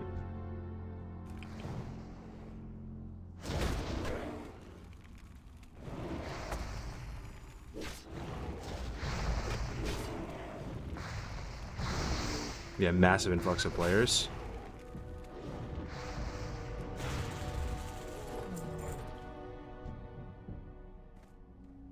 What do you guys think, though? If World of Warcraft is in Microsoft's hands, do you think we're in better hands or worse hands or the same soulless corporate hands of the same caliber? I'm kind of a bloomer, man. I hope they do a better job and care a bit more for it. I don't know. Same if not worse, same BS. Same shit. Worse. I mean, it is possible that it could be worse, right? Because they don't understand the deep, you know, they don't understand. They may not have that respect for WoW that Blizzard does. They may not have that same respect for vanilla and Season of Mastery. They, you know, Microsoft could be the type of thing where they would just scrap Season of Mastery, right? They're looking at all the numbers and they're like, why is this niche experience on the roadmap? What is this? There's only like 10k players in this. Like, can we just scrap this? This is terrible. They may not understand, you know, with vanilla and the community and how it started it all for Blizzard and all that. That's nightmare fuel. I wanna believe that we'll be in better hands, but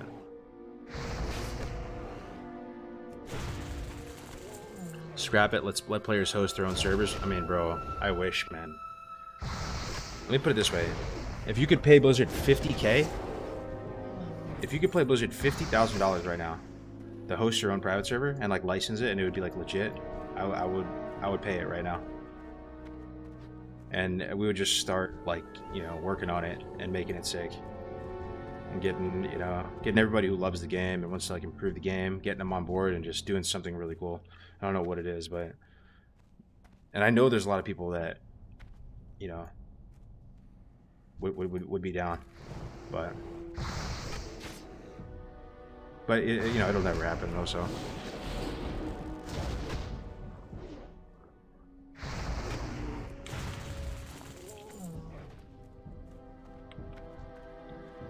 $50K to be super easy to raise. Yeah, I mean, just for a license, just for the ability to run a server, right? Then you still have to pay for all the costs, probably. I don't know how it would work in this fantasy scenario, but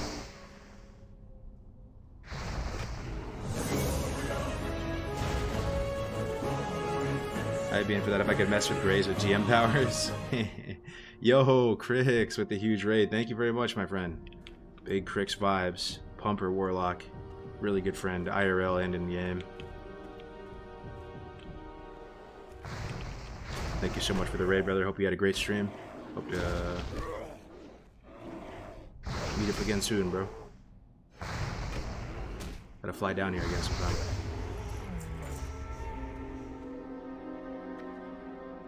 Alright, run to Thistlefur Village. need 3 more charms, 7 more Avengers, 11 more Shamans.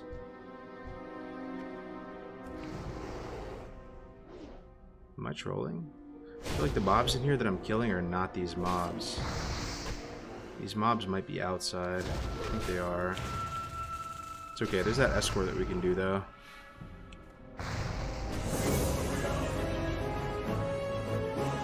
Yo, Grix, thank you so much for the tier 1 as well. 28 months, thank you very much, brother. Much love to you.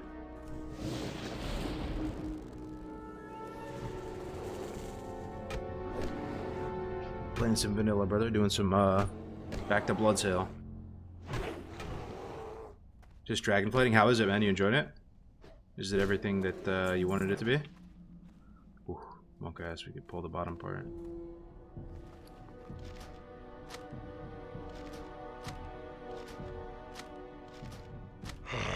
Fresh meat. Give me the inside scoop, though, guys. I know a lot of you guys are, you know, trusted fellow classic Andes, and you've been dabbling in retail. How's it going? Strong X-Pack? Pretty fun? Is it on a trajectory for greatness?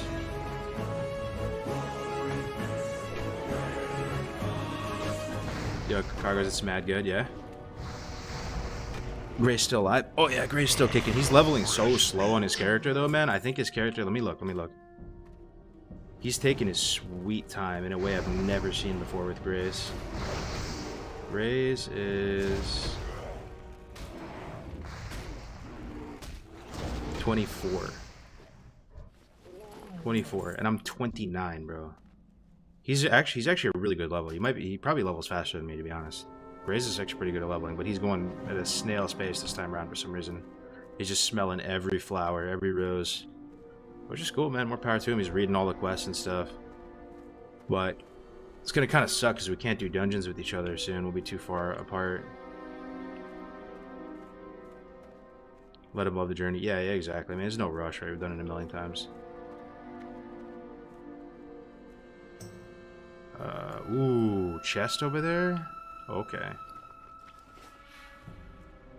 Fishing for 8 hours, yo. Yo, Mr. Soul Taker, thank you so much for that Prime. Sorry, I almost missed that. Really appreciate that. Thanks for the support, guys, for watching, for tuning in.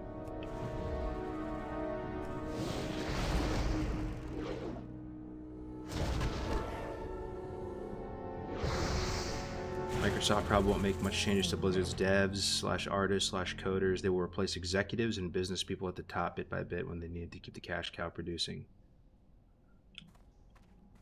Yeah, I have no idea what they're gonna do exactly, but I could see a nightmare scenario where they like see vanilla WoW as a kind of a write-off, like they don't understand classic. I would hope that Blizzard, like when they're making the transition, would really try to, like, you know, tell Microsoft, like, take care of this one particular business unit. Take care of classic. Like, this really means a lot to us, and is, you know, has deep roots with our company, and like there's a really passionate player base behind this specific project. Yeah, it's not like a Candy Crush. You know, it's not some, you know, giga producer. But it's you know, it means a lot to us, and please take care of it. I hope they would do that. They probably will do that.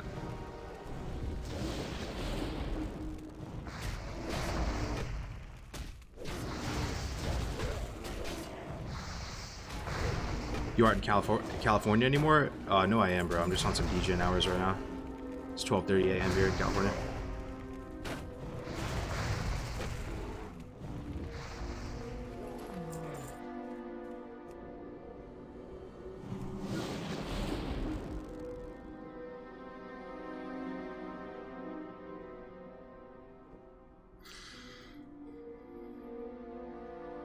They should do with Warcraft what they did with Minecraft servers.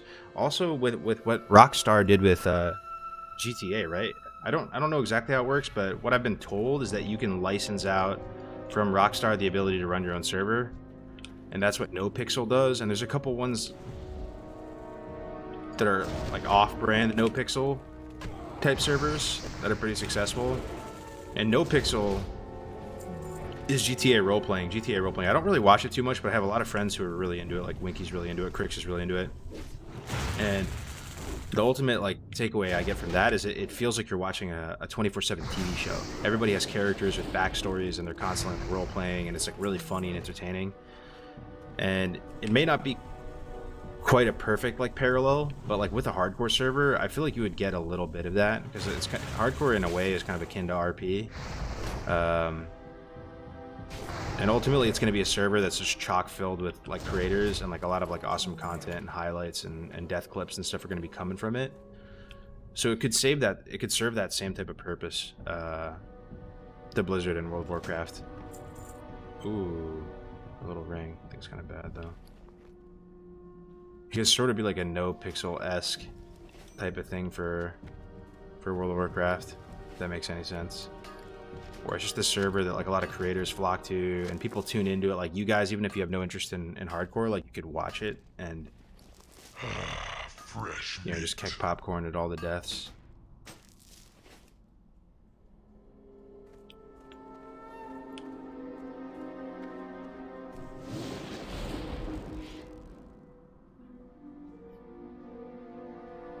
Damn it, Cargos, you make me want to play this game. Yeah, dude, you're doomed. You're playing vanilla WoW until you're in geriatrics, brother. Just accept your fate. Just embrace it. Drink the Kool-Aid. Okay, we pulled 2.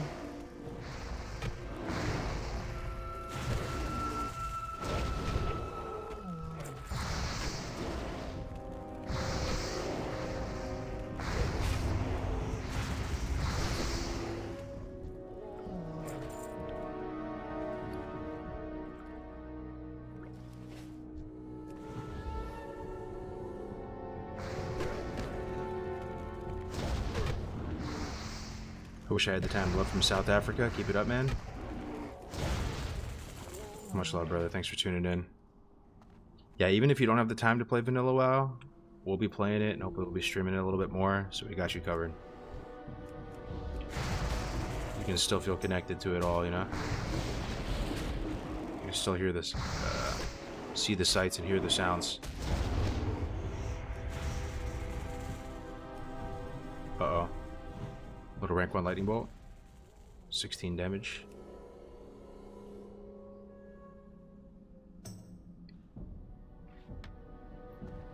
I'm just here for the ambience. About the lightest cigar. Drink some scotch while I listen to what Cargos calls the most goated game of all time. Hell yeah, brother. I appreciate that you're sharing that cigar and scotch with all of us this evening. I mean, Vanilla WoW is fantastic ASMR, right? You guys listen to, you know, the OST or some of those ambience type things on YouTube? Like, sometimes if you're, like, trying to go to sleep or something. It's pretty nice.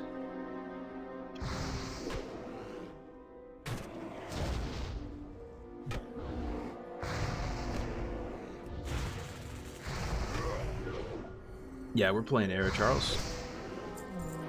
We're over on Bloodsail.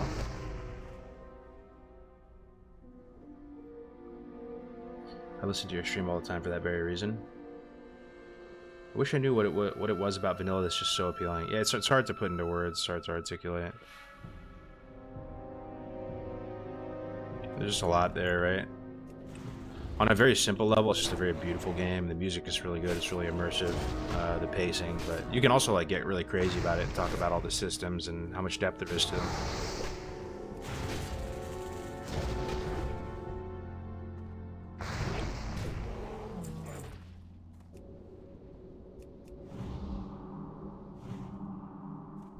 The guy who designed the mace and the shoulders you have right now should get a bonus. The green triangle shoulders, these are pretty iconic. It's old Talbar mantle. But this shield and mace have carried me pretty hard. I got him in Wailing Caverns at like level 17, and I'm still using him at 29. They seem to be holding up okay.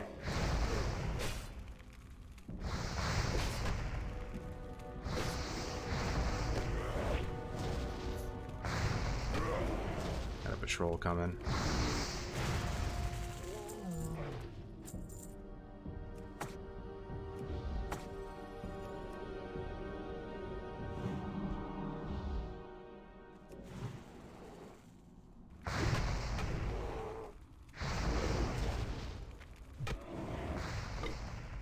This area is pretty high mob density though. It's a pretty dangerous area to be in, all things considered. I'm considering just leaving. I'm a bit spooked out. We have to, the escort is deep in here and down.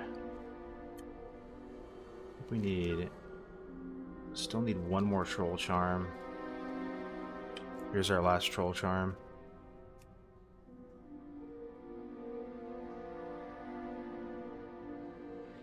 I think the safest way of doing this escort, look, I mean, look how many mobs there is. This is really death. If things go wrong, you know, a mob runs away and aggro's more, we're in big trouble here.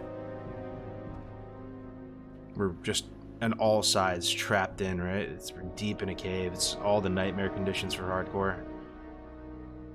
I could just jump down. It's a bit dangerous. I think I'm going to do it. Maybe clear back a little bit. The exit is out here this way. And the escort is through here.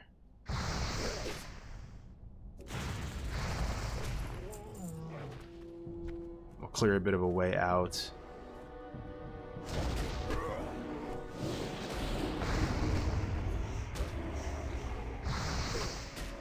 Yeah, we're gonna do the escort, yeah.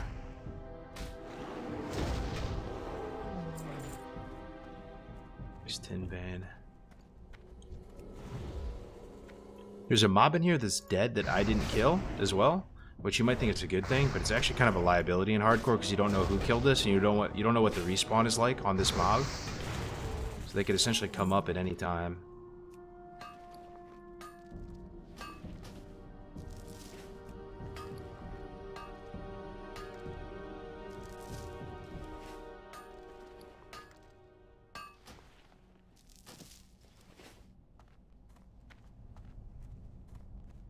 Okay, let's push a bit deeper.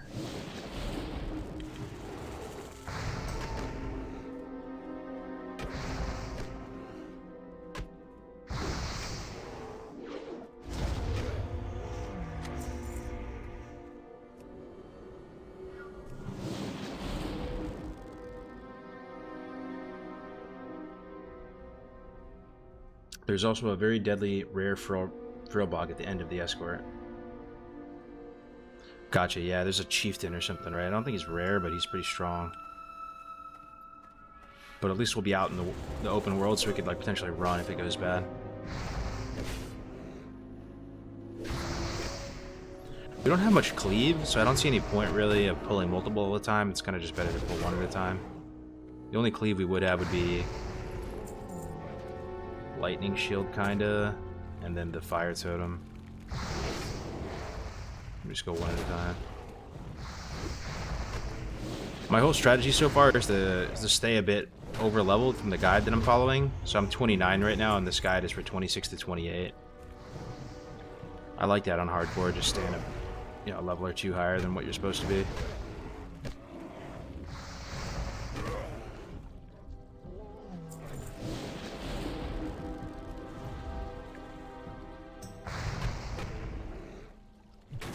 Kind of a cool area though, like an underwater hot spring with like roots from the trees, like the huge Ashenvale trees. The roots are coming down here into this cavern and just kind of like fanning out. Another one dead.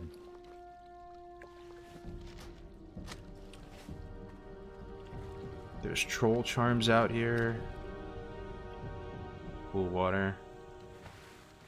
There's nothing actually out here in this hot spring. Is there like a chest or something?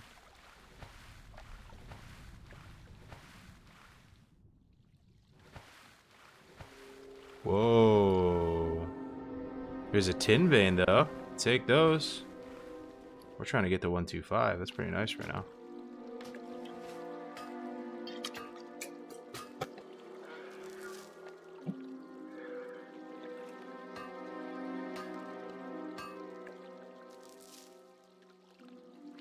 Any idea about hardcore implementation for SOM Season 2? It's still like really early to say, brother, but yeah, we're obviously hoping for more support.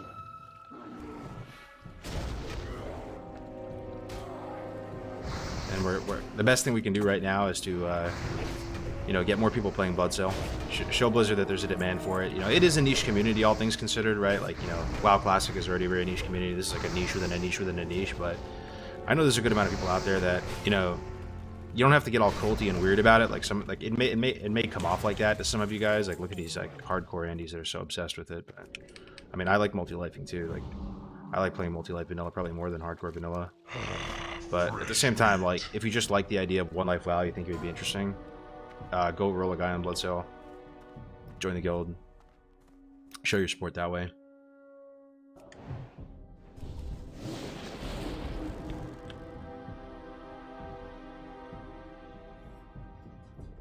Psalm Season 2 won't happen. I think it will, bro. I think Psalm 2 is an inevitability, but I don't think it'll be anytime soon.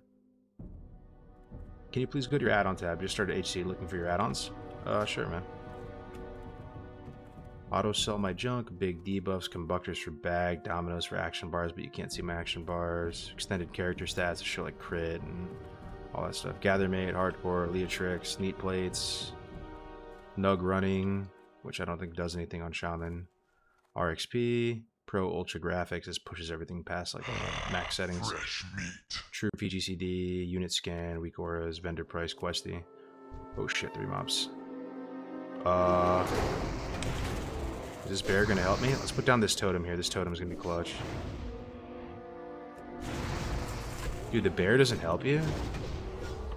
Oh shit, man. Hold on. Fuck the bear, fuck the bear. We actually have to fight for our life here. Oh, thankfully that mob didn't aggro. Okay, let's pull this guy over towards the bear so we don't fail this escort.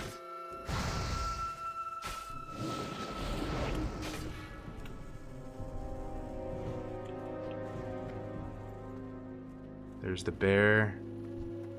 We're gonna drink and monitor his health. There's a hunter out here like helping or something.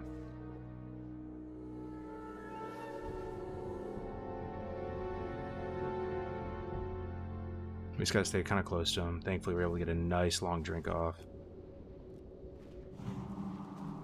We are chilling, dude. This random alliance hunter kind of low-key helping. Ashen Veiled Bear stuck in the ground.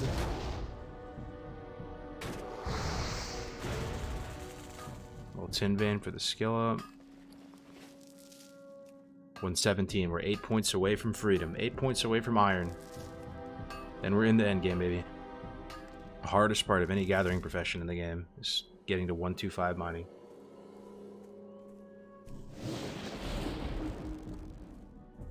Okay, here we go. So this bear is going to come out here and go left.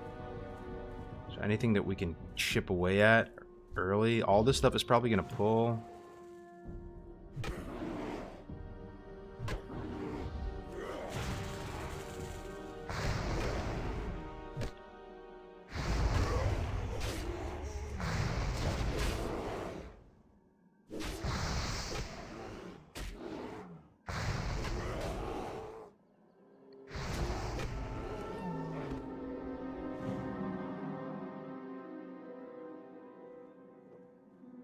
Here we go. Oh shit. There's a rare. This is what you're talking about, huh? Rorgish Jowl? Seems pretty weak though. I wasn't talking about that guy. I was talking about the chieftain over here. 6 int, 6 spirit chest piece.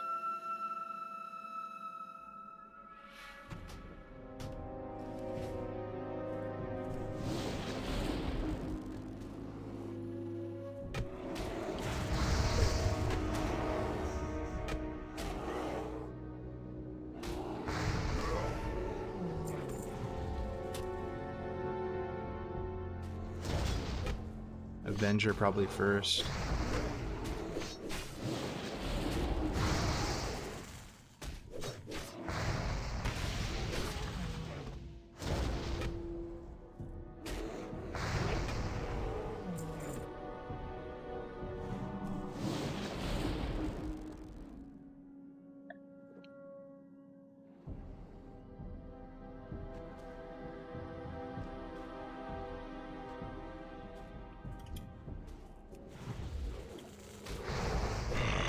Fresh meat. We're looking pretty good. I think the chieftain, like the final guy you fight on the escort, is out here.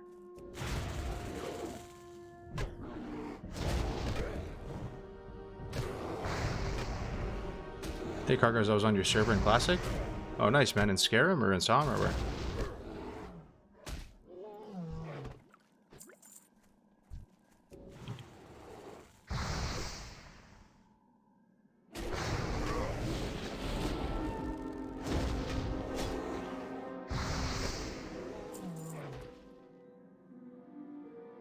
It's a good point of reference for Bisgear, Professions, etc. for the hardcore.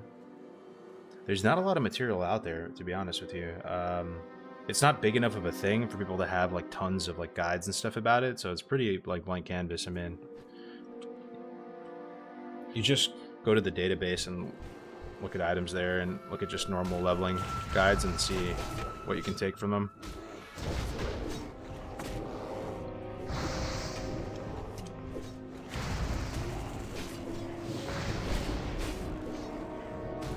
I feel so strong on Shaman though, guys. Such a fun class to play. Stoneclaw, Earthbind, this whole shield setup is so nice. Soon we're gonna have Wind Fury. Is Wind Fury at 30 for Shaman? The totem's at 32, right? But don't you get actually just Wind Fury itself at 30? For like in literally one level. Still in combat. There it is, we did it. Dow Bloodclaw. You usually aggro this guy on the escort, but we somehow threaded the needle and didn't.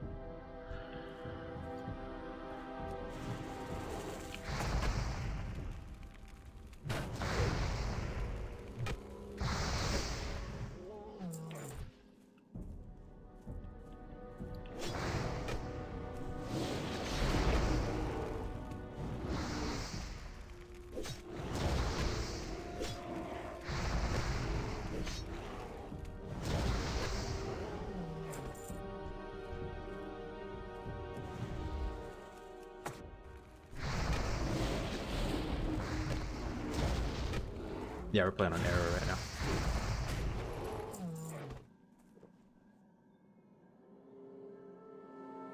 Hi, Cargos. I am your big Russian fan. I really love your work, regardless of the life situation. Always a pleasure to sit on your stream. I have a question. Have you ever died in a similar challenge? Oh, thank you. I can't really read your name, man, because it's like Cyrillic characters, but yeah, I've died like dozens of times, man. I've only completed like 4 or 5 runs total over after all this time. But thanks, man. That's nice of you to say. I know Russian people really love Vanilla WoW. Ever since the start with Classic, you saw a lot of Russian creators like translating guides and stuff like that. I don't know necessarily how it spread in Russia, you know what I mean? Because it's like, you know, Blizzard is like an NA thing, and it actually spread in Russia a lot, but it's pretty cool. I like that. That's, you guys share the same interest.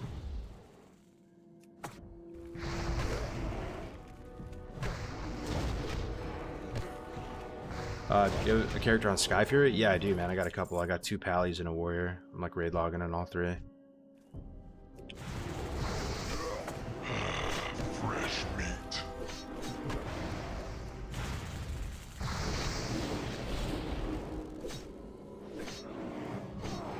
Oh, that's bad. The heal.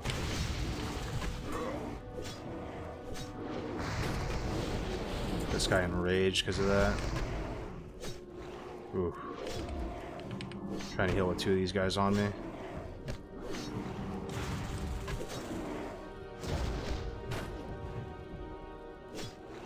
I should have killed the healer first. I'm so stupid.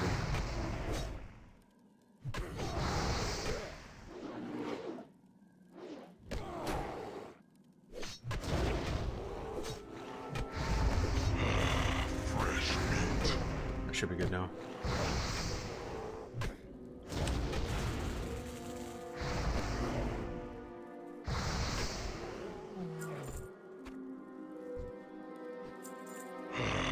Fresh meat. Hi from Russia. Love the hardcore and vanilla in general. Hell yeah. Lots of Russians play Warcraft 3 too. I guess it's just a global phenomenon, man. If you think about it, a lot of Chinese people love like vanilla WoW. They actually run their own private servers as well. There's even a bit of a splash with WoW in Korea. Must have just been a global phenomenon. How you doing, Giorgio? Thank you, man. Alright, we need one more Shaman and we're good. Here's one tucked away for us.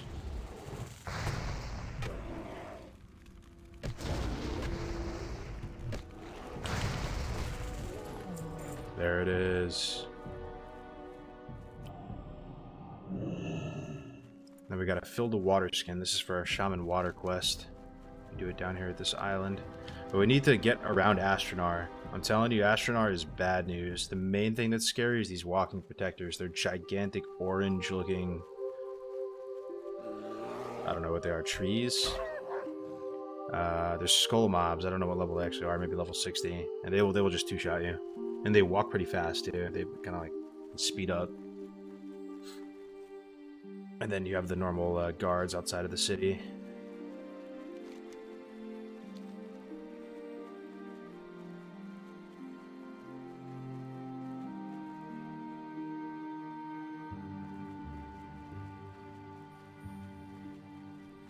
Did you hear Blizz pulled out of China? Oh yeah, I heard about that. The NetEase contract was getting expired or something. I never thought that would happen. Like I just want. It was so just bizarre, right? Because I do feel like a lot of the decisions Blizzard's made has been to appeal to Eastern audiences and to create more of a foothold in Asia. And now that that contract is expiring, it's just not getting renewed. It's just interesting. Something must have went wrong. Like who knows what it would have been at the up the chain of command, but.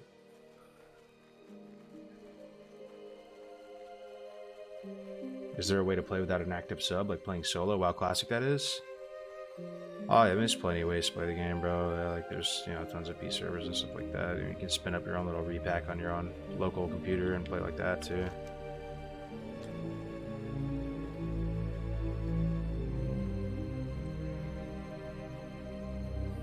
Be very careful.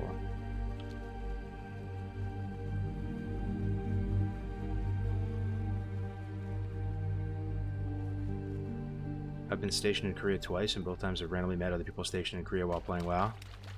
Oh, dude, I mean, in the military, there's a lot of people who play WoW or grew up with WoW as well, man, 100%, yeah. I did, like, a little bit of time in Army National Guard, and yeah, like, there's just a ton of fellow WoW gamers there.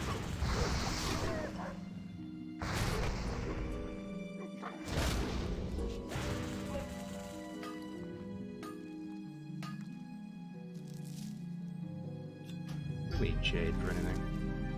We need to continuously pick copper veins. It's really important, even at higher levels, and it's mainly because you always need copper to make target dummies.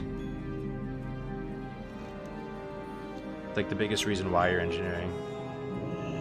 You can never have enough copper in hardcore. Now that you leveled the rogue on Everlook, I remember your old guide saying rogues were like C-tier levelers, which I disagreed with. Would you say that they're better now?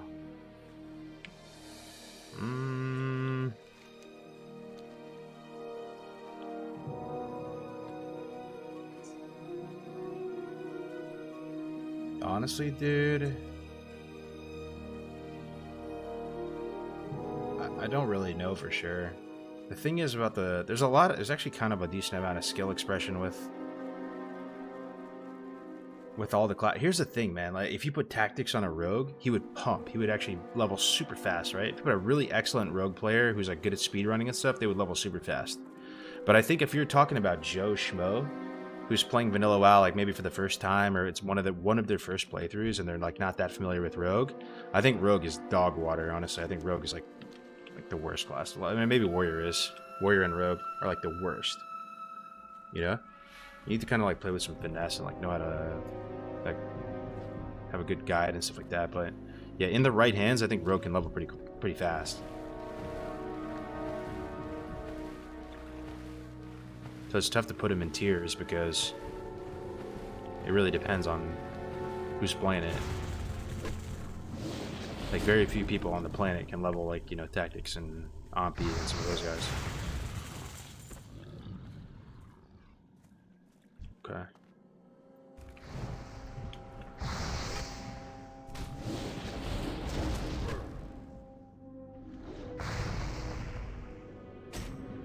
This music's so good. Yeah, I was gonna do a little late night leveling session, and I hit Ashenvale, and it was like a fresh Ashenvale like questing arc, and I was like, man, this music is hitting just right. I gotta stream this.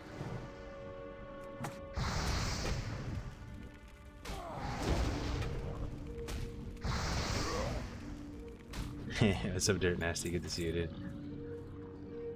They fill the water skin from this? From this, man? I'm taking a water sample from this little, tiny little statue thing. Okay.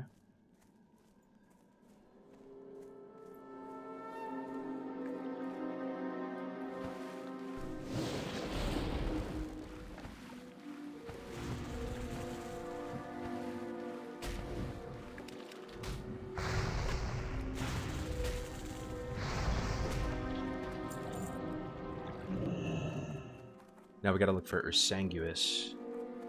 Looks like a normal bear, but he's actually a named mob. He's a male night elf.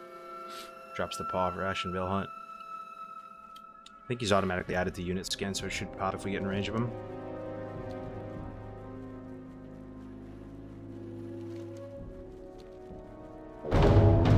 Oh.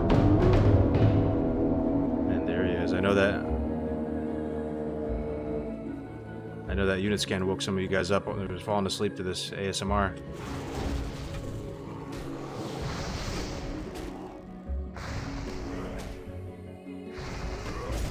This track in Ashenvale definitely hits the hardest though. Some Temple of Balloon type shit.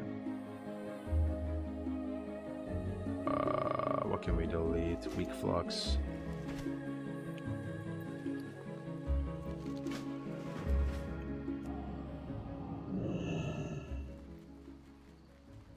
Okay, kill Tidris. We're doing the lake stuff then. Inventory in shambles.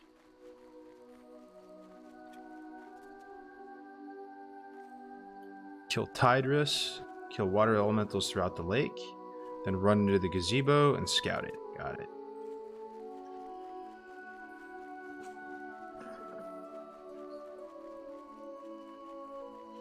Denmark viewer here, just woke up. Nice, man. Welcome, welcome. A lot of EU viewers, I would imagine, just getting up, getting your coffee. Good to have you guys here. Tactics probably waking up soon.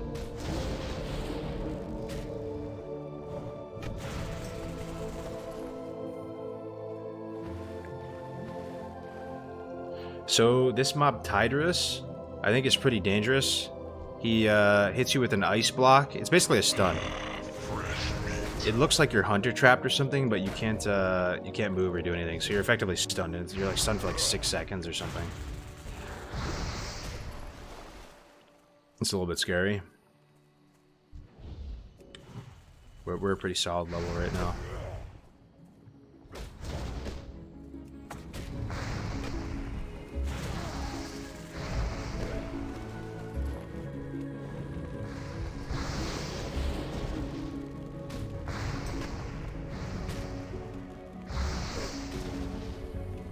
What server are you playing hardcore? We were playing on Bloodsail Buccaneers on Classic Era over at NA. And yeah, anybody watching you is more than welcome to come join up. We're trying to bolster our ranks here. We're probably gonna have a fresh event coming in the next couple weeks. Some more tournaments and stuff like that.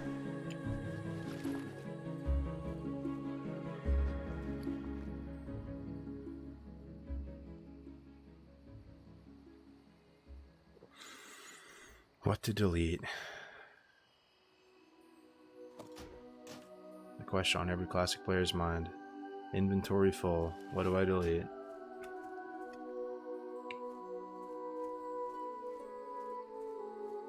I'd play, but I'm sick at the moment.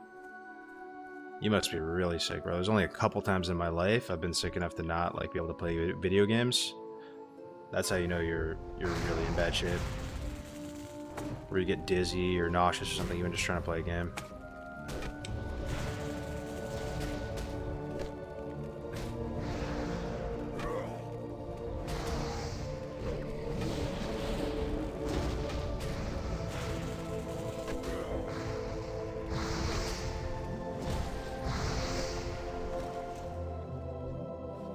elemental water. I don't think I need that for anything.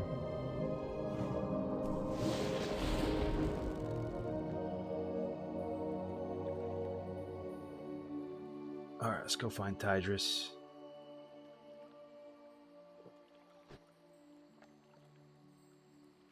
Keep forging on cargoes. All the best to you, man. Thank you, Ross. Appreciate it. Will we see a HC Cup? Yeah, I think Grace might actually host it. I was talking to him about it, and he's looking for stuff to do on his channel, and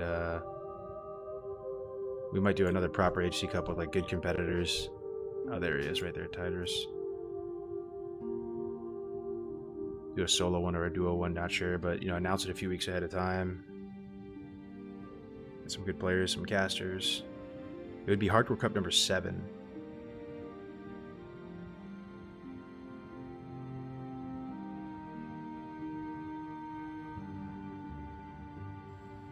Bro, when you coming back to Everlook?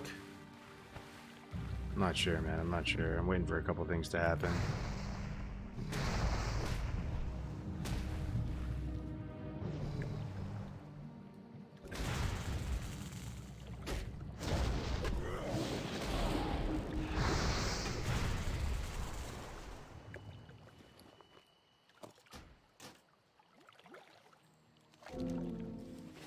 A slug full. We'll just abandon this, man.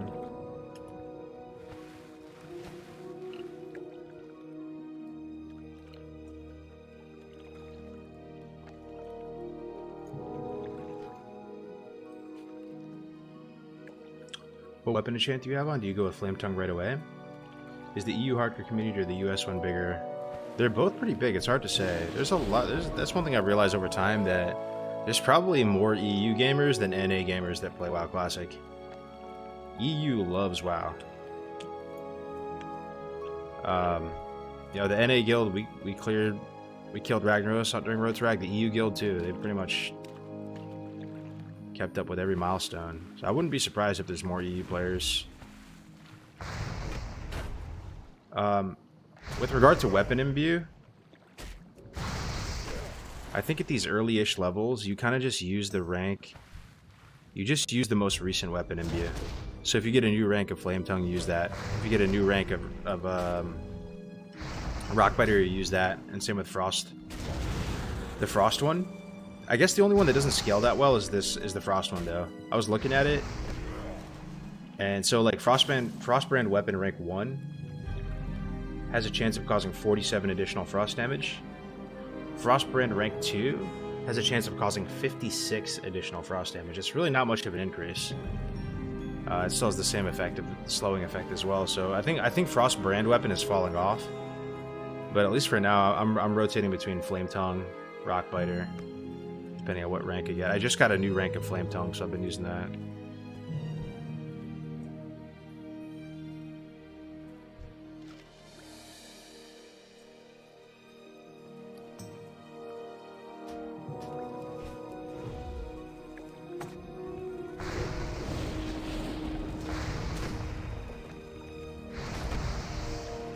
What server should I go if I'm EU, Alliance, or Horde?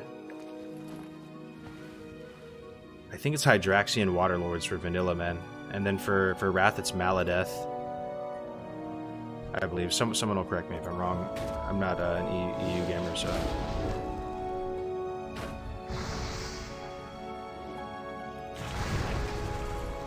You don't rock that cinematic camera pop anymore? We could, man. The action cam, I don't mind it too much.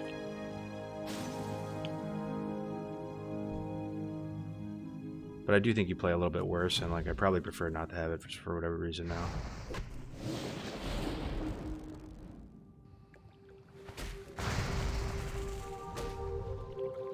Why are there so many classic era servers? Fresh meat. It's pretty much because they had to keep the OG servers around, because people paid for a clone so they could keep it on classic era on their server. So I'm pretty sure they had to keep all the original servers around in a classic form, even though like 90% of them are dead.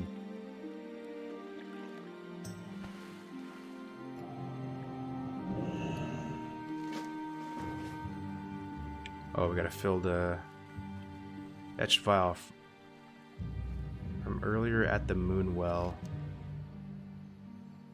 Oh, okay, it's over there. Got it.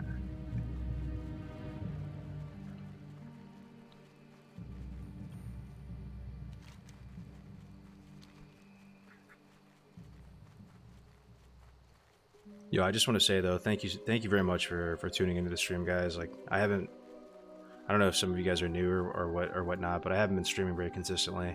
I've been doing a lot of like, just working on our business, Rest XP, and just playing the game and just not being very consistent with the content. So it's really nice. Like, you kind of think in your own mind, dead channel, It's really nice coming back after a bunch of months to have people just tuning in like nothing happened.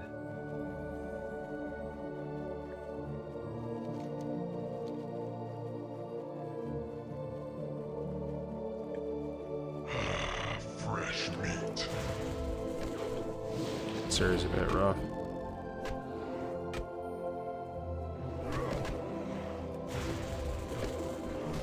That's one quest that's kind of a no-no on hardcore, the King of the Foul Wheeled quest, if you guys remember, where you have to go defend against like 20 Furlbogs and put that banner down. No shot.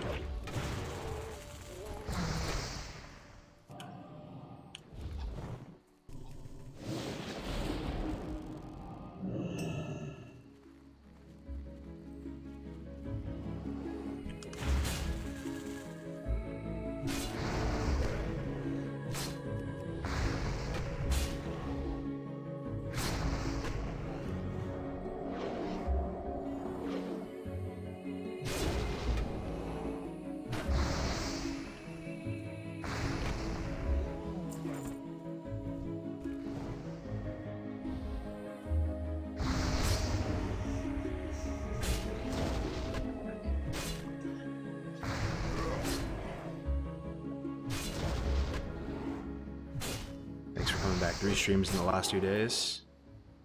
Yes, sir. Been feeling the bug. The bug to play vanilla, man. I was actually streaming Everlook for like the last week or two. I've just been wanting to play vanilla again, man. Whether it's hardcore or regular. Fresh meat.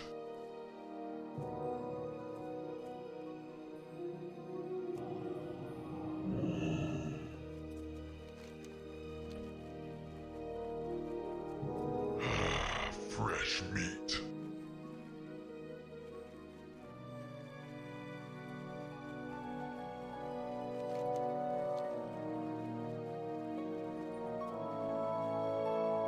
How you doing, Red? Appreciate that, bro. Been loving the content. I've had it on my second monitor all day while working. Hell yeah. Appreciate that, Icos. You guys have been extremely pleasant too, man. I really, truly do appreciate that. Like, a lot of times when people are just trolling or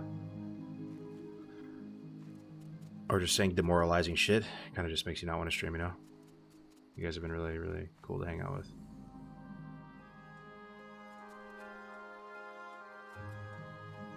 Here's our Moonwell. Let's fill up this vial. Where is it?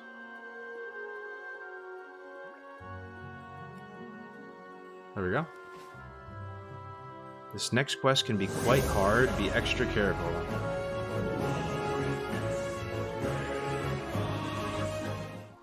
Look for Sharp Talon. He patrols clockwise, killing them. Okay, we're doing Sharp Talon now. It's not going to be that bad. We can kite him to the town. We've done it a bunch of times. There's no way up from here, though, is there? I might be able to get up through here.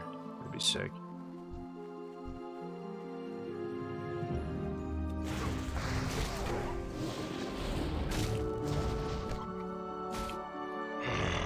Fresh meat.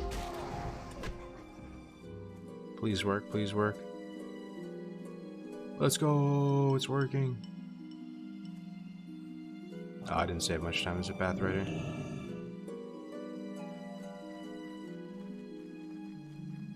Kite him with Frost Shock rank 1. Sharp Talon? Yeah. Oh, dude, these are the guys. Wandering Protectors, PvP enabled. They're only 35, though. I could have sworn they were higher level, but yeah, those guys are strong. Really cool model for him, though, right? Big Warcraft 3 vibes. They're like a walking, like, fall foliage-looking tree. Ashenville's kind of goated.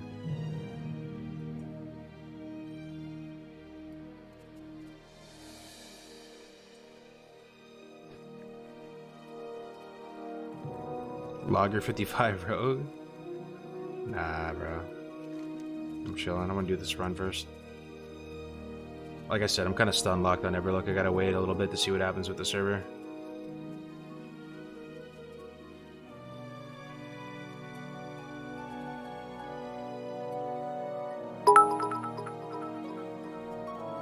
I think we got a... Yo, chicken basket with the raid. Sorry, bro. Almost missed that. Thank you so much for the raid, brother. Hope you had a good stream, my man. Good to see Chicken back in the saddle as well. Fresh meat. Getting the whole gang back together. Appreciate that, bro. I know we're a bunch of West Coast grunts over here, but even for you, son, it's getting late. Hey, Code, what's up, dude? Good to see you still around as well, Code. I know you're playing that retail, man. I know you're a big retail guy. I know you've been hitting that retail hard. How you liking it? Stun lock because the PvP? Nah, stun lock because something else, but it's been a few days, nothing's happening, so I honestly, I just don't even know what to think of Everlook right now.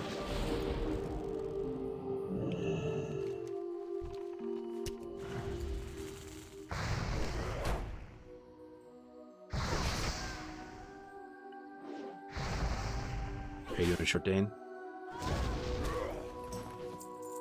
You think Everlook will last? Do I think Everlook will last? That's what I'm saying, bro. I plead the fifth. I just have to plead the fifth on all counts. I have to ask me again in a month.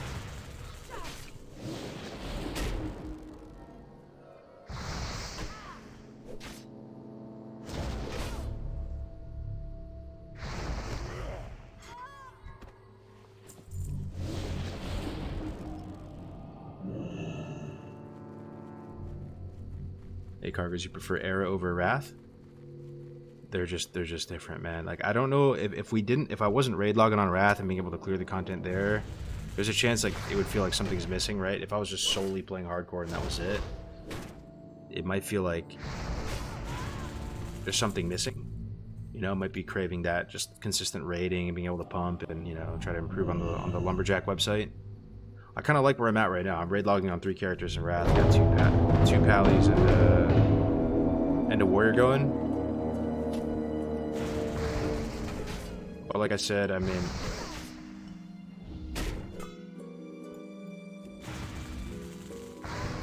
I prefer vanilla over Wrath, like all things considered in a vacuum by like a massive margin. Like nothing really comes close to vanilla for me, but it's just me. Vanilla, there's just way more to do. You think we can just man fight this guy? Let's see. I don't know. Just pulled him with low mana. I'm just gonna MP5 a bit.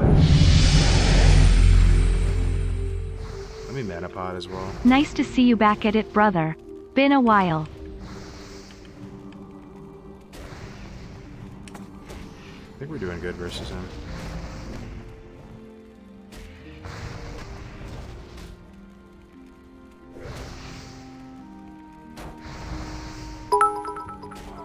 We got 2 lesser healings off.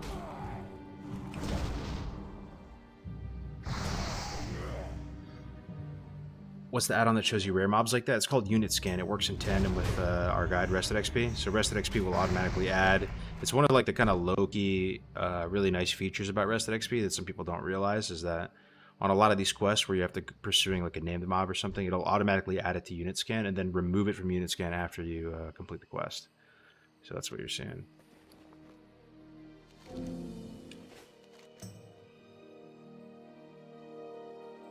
I don't think we're doing Chen's Keg Part 3.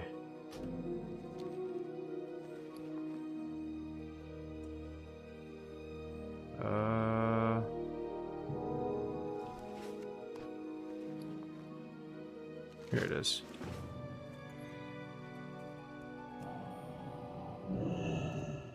Yeah, no problem. Excuse me, I'm level 61 in Dragonflight. Shadowlands did significant damage to my love for retail. Talents are back, but Holy Paladins are still riggedy wrecked.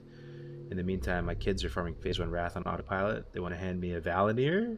Oh. I don't know what they'll choose to next, but hopefully a new Psalm with lessons learned is coming. Big facts, big facts. Thanks for the 100 bits, Blue. Yeah, man. I hope we can have a little renaissance resurgence of vanilla. People are getting to experience the other versions of the game, like TBC and Wrath, and kind of like get to know themselves better and what they want out of WoW and what they like, what they enjoy. They're all pretty fun. Like I enjoy TBC a lot. Wrath is really fun as well. But you know, I think a lot of people like playing both TBC and Wrath and the full trilogy. I think a lot of people will come full circle and go like, you know what? Like I played all three now. I think vanilla is my favorite. And come back to vanilla, kind of be a little bit more of a believer with Som, and maybe we get hardcore servers and stuff like that. So, future of vanilla is hopefully pretty bright.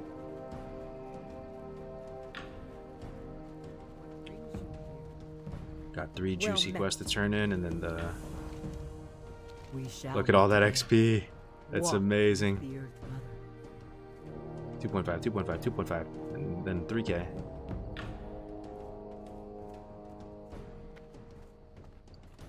Greetings, Juicy. traveler. 2400 with that. No better feeling. Turning in a fat stack of quests. Zug zug. We have 2 with this guy too. Oh baby, so nice. And another one over here. Just got like half a level instantly just doing turn-ins. How you doing? Well, spit it out.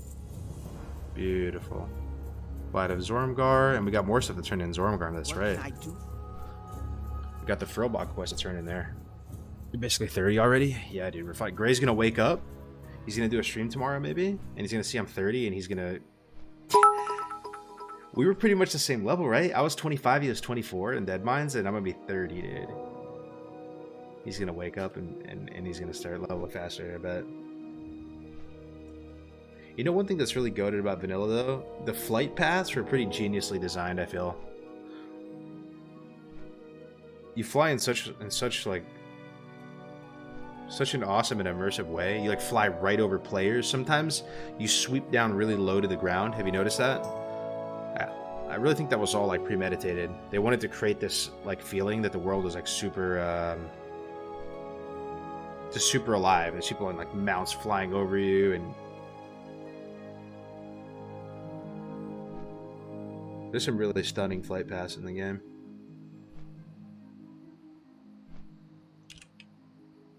What's your favorite flight path, guys? If anyone comes to mind. In vanilla, I think probably the most popular one and the first one that comes to mind is going to be the classic Stormwind Ironforge, where you fly through the mountain and all that. That's like the main iconic one.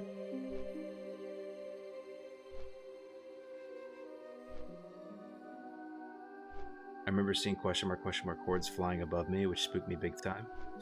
Yeah, there was a lot of that too. I feel like they intentionally made it so that they wanted you to see some question mark mobs to just create that sense of awe and wonder. Like, I remember the first time I ever went to the Crossroads back in OG Vanilla. It was on the Illyria realm. It was a normal realm. It was the first character I ever made in Vanilla WoW. It was just like a blacked out Tauren warrior. Didn't even know what the realms were. I just chose one. It was Illyria. And this undead was guiding me to the Crossroads that I met just in Mulgore for some reason. And I was like asking him questions like, yo, where do I go, man? Like, what do I do? He's leading me to the Crossroads. I just finished all the quests in Mulgore. And on either side, as you're going into Camp T, you see those big like Stegosaurus mobs. And they're skull mobs to you at that time, because it's Southern Barrens, right? Fresh meat. And stuff like that, you know, as like a noob and seeing that stuff, you're just, you know, you're just in awe. Like, you're just scared. Like, where am I? Where am I going, dude? I'm walking through these uncharted lands.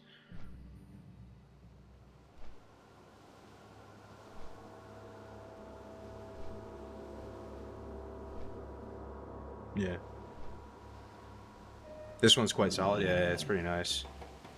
I mean, these zones, man, I'm telling you, every zone in vanilla, man, you could just toggle off your UI, take a screenshot, and it kind of looks like a beautiful watercolor painting in a way.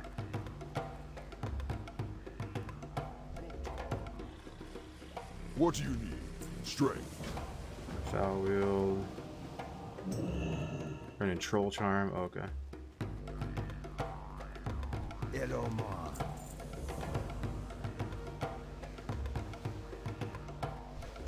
So many complete quests. So beautiful. 528s. We might have a shield upgrade on our hands. Let's see. One less block. Slightly less armor. But we get 2 strength, 3 stam, 3 int. All very good stats for me. It's 8 stats worth.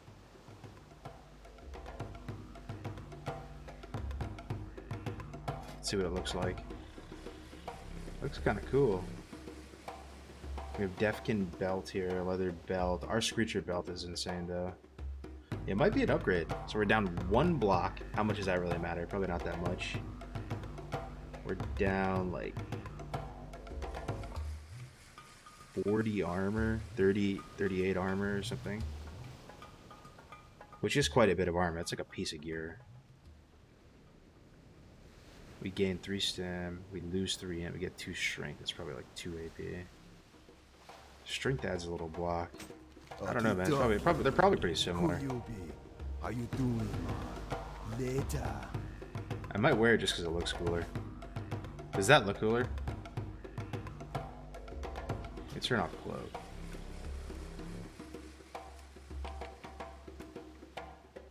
What do you guys think? Is that a cooler looking shield? And this tiny little blue buckler. They're about the same. Feels more shamanistic. Kind of true though.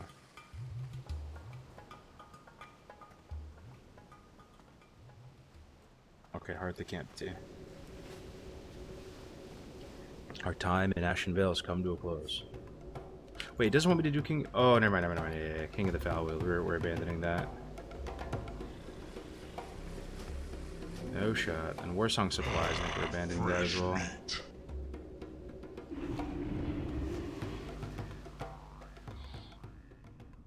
Looks like the plank from Ed, Ed, and Eddie. True. Look at the face on the back too. Interesting. That's a good observation.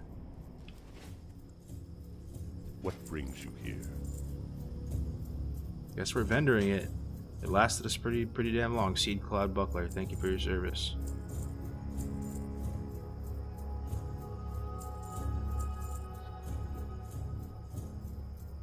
Ooh, 2 attack power. 18 attack power while fighting beasts. I might keep that, man. Do shamans get the 2 AP from strength per point, or is it 1 AP? Farewell. If I had to guess, it's 1 AP from agility and 1 AP from strength as well. I forget. Apply to TV, alright? How may I aid you?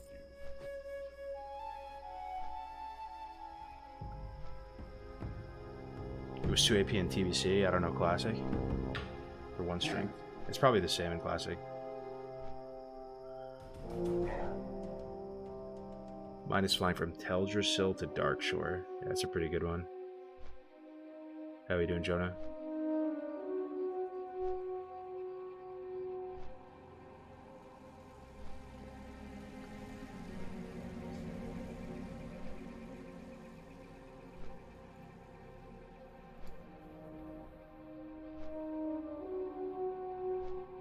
I don't know, boys. I don't know why I love this game so much. But I just talk about it endlessly like a fucking broken record.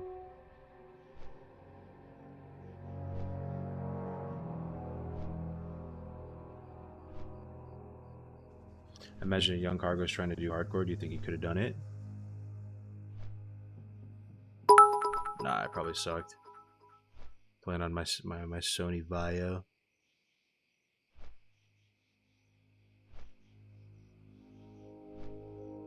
Remember all the computers of yesteryear? E-machines, Sony Vaio, gateways, those compact notebooks with the little red button in the middle of them, the laptops.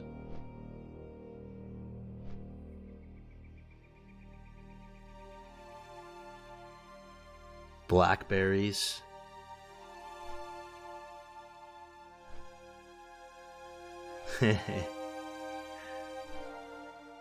You get involved with Wrath at all? Yeah, I'm raid logging on 3 characters right now. 2 Pallies and a Warrior.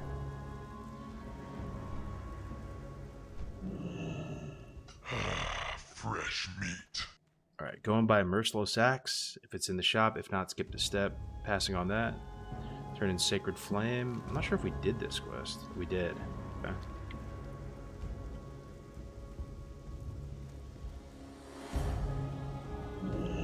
Rainy Mulgore. Boost mobile. Yeah, hit me on the chirps. Go and train your class spells. I think we already did at 28, so we're good there. Turn in Flying Machine Airport. Boys, we're about to be 30. We must have just had a nuke of quests saved up. Didn't even realize. Fresh meat.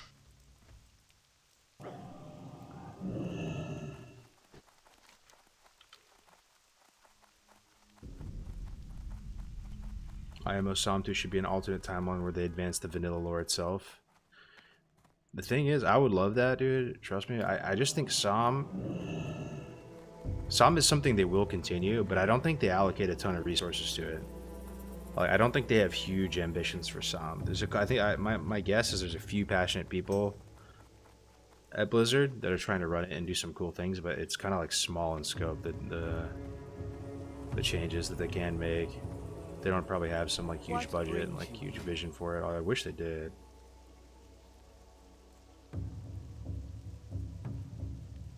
Ancestors watch over you. Turn in Flying Machine Airport. Gotta be below.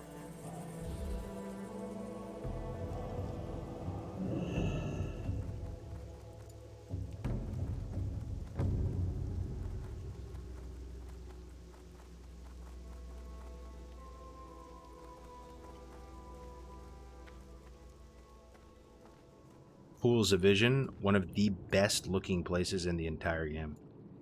My graphics aren't even that cracked, honestly. I need to get a new computer. One thing I need to do, I'm probably going to do this for Christmas. I want to get a new computer that has ray tracing and just see what that looks like as well. It's a setting I was never able to play with because my graphics card didn't support it or something. But getting an absolutely cracked PC, like insane, you know, specs, and trying to put ray tracing and just absolutely pumping the game and seeing what it looks like. What would you ask of death? Serpent Bloom, not doing that one. Already did Wailing Caverns.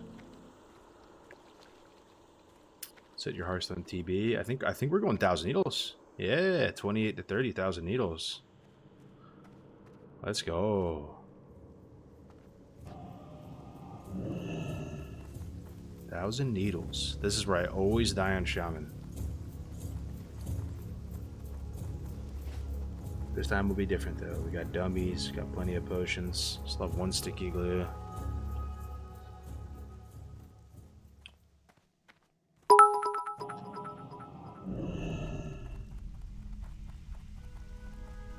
Greetings from Germany, cargoes. Are you playing on our private server? No, this is a classic era. I do have a 55 rogue on Everlook right now though, but I just have him on pause for now. Traveler. Love the Germans. The Germans, huge WoW fans. Ton of passion for vanilla WoW.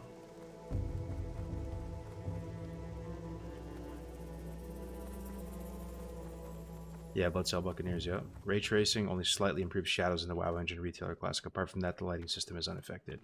I don't even know what it does, man. It's just like a carrot dangling on the end of a stick for me. I go to the settings. I see ray tracing there. Peace, friend. I try to enable it. It won't let me. It's like the forbidden fruit, man. I gotta experience it.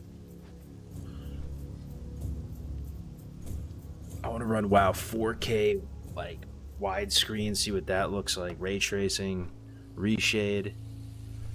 Honestly, if I could get away with it, and it would just be me looking at it, and probably couldn't stream with it, but I would love to mess with the MPQ files personally and try to put some like cool new textures in there.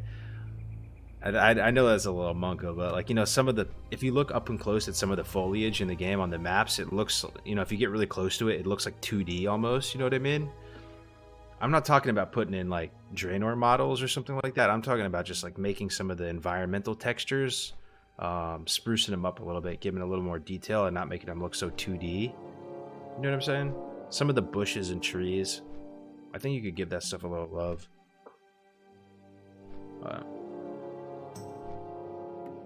Did you run scanning for the leather needed for NG, or did you luck loot it? I haven't needed to use much leather for NG right now. Like I didn't make goggles because I didn't have the tiger's eye that I needed for it. I don't think you need really leather for NG and hardcore. I mean, I think advanced target dummies require medium leather or heavy leather, so you'd have to fish that stuff up. But regular target dummies don't require any leather at all, so I think you're chilling.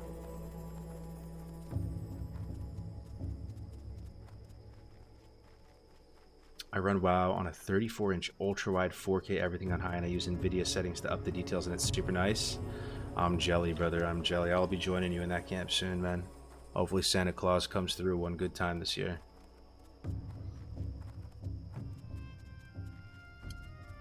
How'd you make the RXP work on Everlooks, our YouTube VOD? I mean, it's if you're using 114 client, it should just work.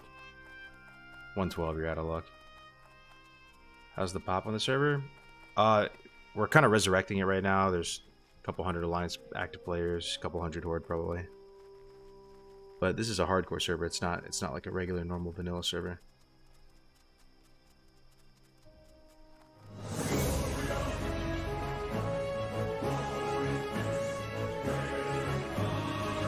What was the first video game you ever played ever? First game I ever played ever? I think it was Age of Empires 2.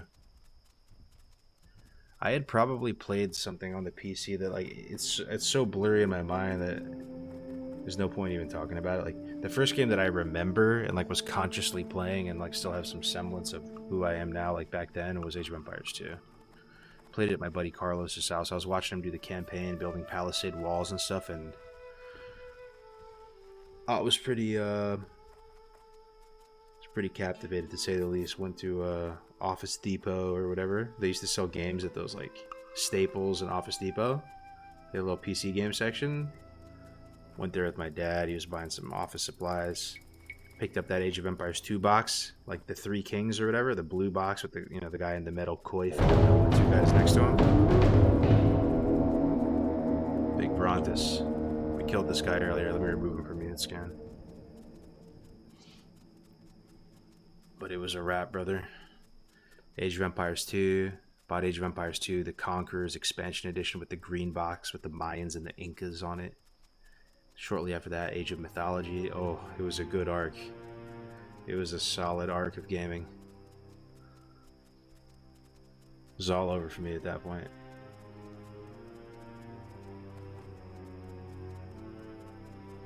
Miss Gold and Silver, thank you very much for the tier 1 subscription. Really appreciate that. 5 months of support. Spamming the keg popcorns. Thank you so much. Welcome back. Super Mario Bros. Duck Hunt. Yeah, I did have just a Game Boy. I don't think it was even a Game Boy Color. It might have been a Game Boy Color. Nah, it might have been regular Game Boy. Regular Game Boy did have a little bit of color, right? It was like sepia color, though.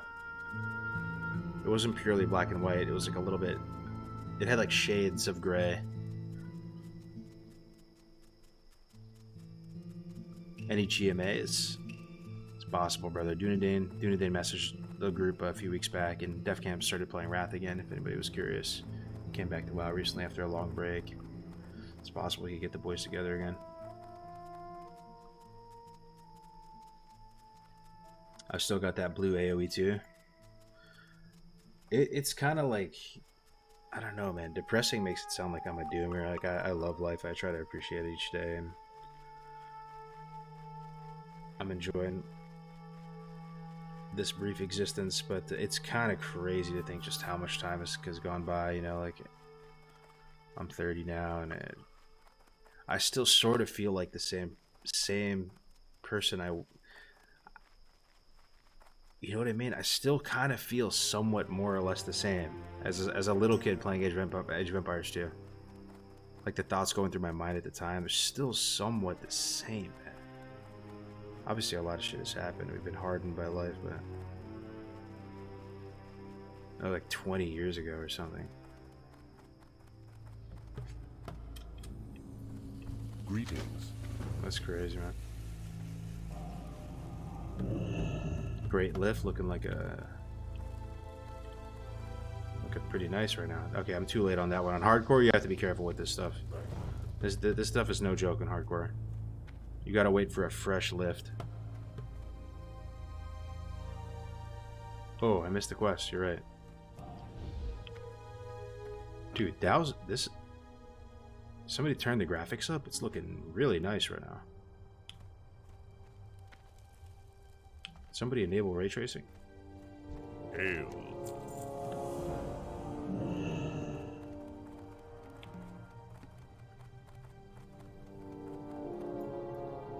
Careful, careful.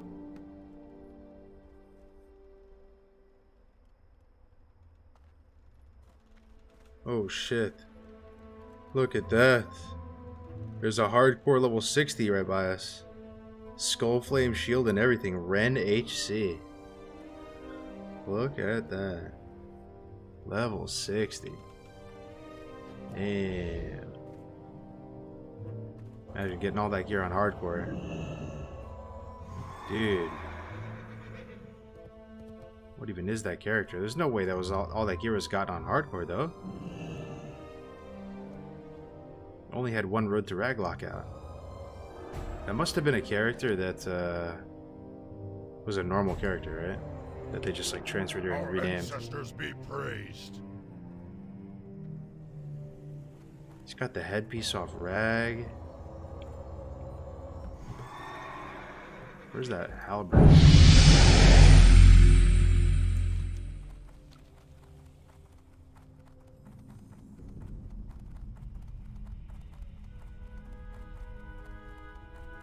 That dude expert, right? Gotta be. Alright, keep an eye out and kill the Galactic Messenger. Gotta do that. Go to Free Wind.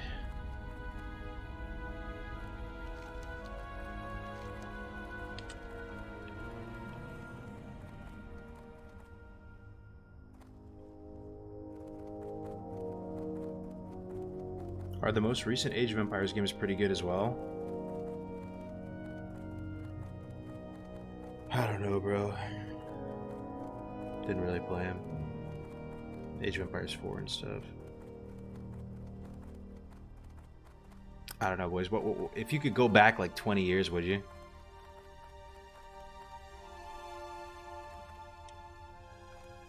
If you just had a little genie,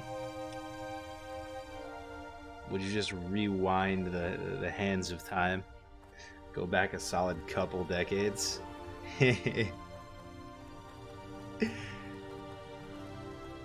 Oh man, I'd be 6. Oh, you lucky bastard. I guess I'd be 10. It's tough, right? Like I don't think so. I mean, like I love my wife. I have like a beautiful baby daughter now, stuff like that.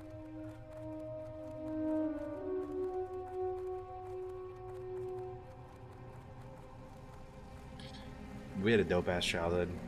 A lot of cool things came out when we were growing up. N64 age, PlayStation 1, 2. Kind of the golden age of gaming in a lot of ways.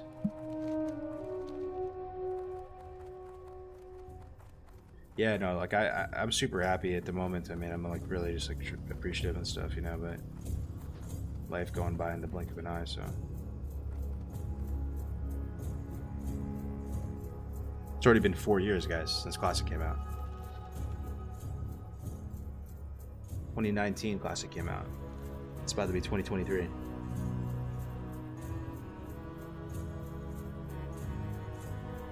What's the leveling guide add-on? It's Rested XP. You can find more at restedxp.com if you're interested.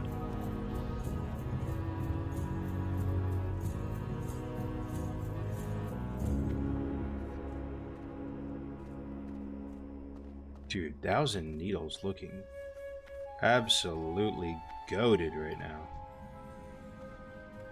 Looking kind of shiny. What brings you here? Be careful.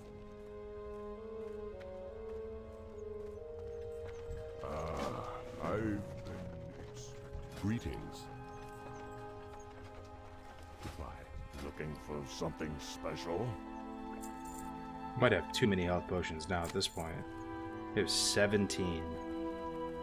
At some point, you're just a pack rat. You're just a hoarder.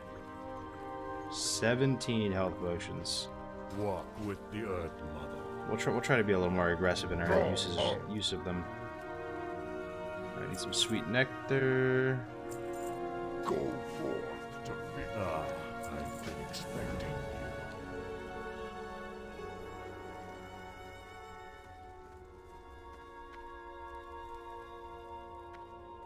The winds guide you. We shall meet. Okay, click on the wanted poster. The wanted poster.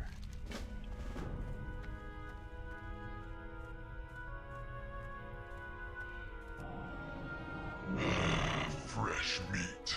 We're looking for Galak Messenger. We're killing kobolds for the unrefined ore sample.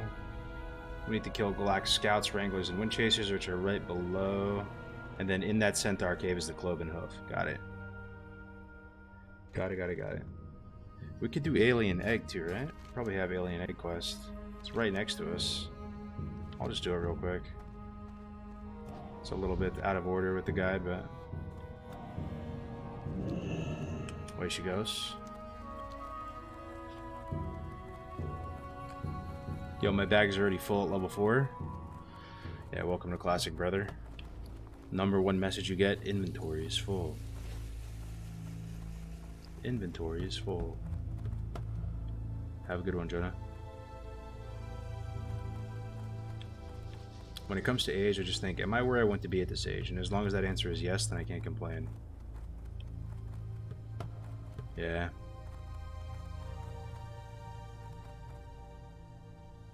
I just love little kids. It's so nice. Like, you kind of go through your 20s and stuff, and I feel like the general mentality is like, yo, imagine having kids. Omega lol, like having kids. Yeah. No shot. I'm having kids, man. I'm keeping my money in the bank. I'm living a long, full life. Fuck having kids. Then at some point, the biological switch just flips. Just wake up one day, kids start looking cute. I just love kids. I like come full circle. They're just awesome. Little kids are just great.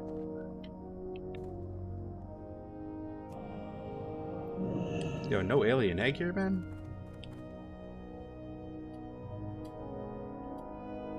How is there no alien egg here, man? There's probably no one in the whole zone, except for that one guy. How is there no alien egg here? How is that even possible? Alright. So we'll do it later.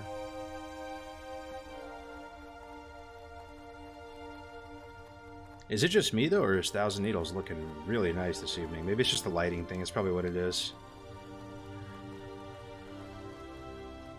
Where the sun and moon is at in the zone, it actually affects the way the zone looks a lot. Barrens can look like ass at night when it gets all sickly green. 500 subs from 100k? Nah, it'll never happen, bro. It'll never happen. Hard stuck. 99k forever. Hard stuck. 99k forever.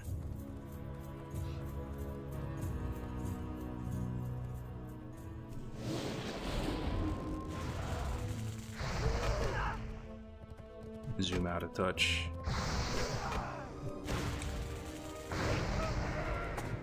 Still feel like we're pumping though, guys. We're in Thousand Needles. We're still using our Wailing Cavern weapons. We're still sword and board. Still feel like our damage is pretty cracked. We're starting to get into the level range where we can actually get Corpse Maker. Like when you're 30, you can run RFK, right? Like no problem. Pretty sure. We are in Thousand Needles, boys. We are at the level. Well, soon. When I'm 30, I'm gonna think I'm at the level. When we're 30, we can go into STV technically and start killing tigers and stuff.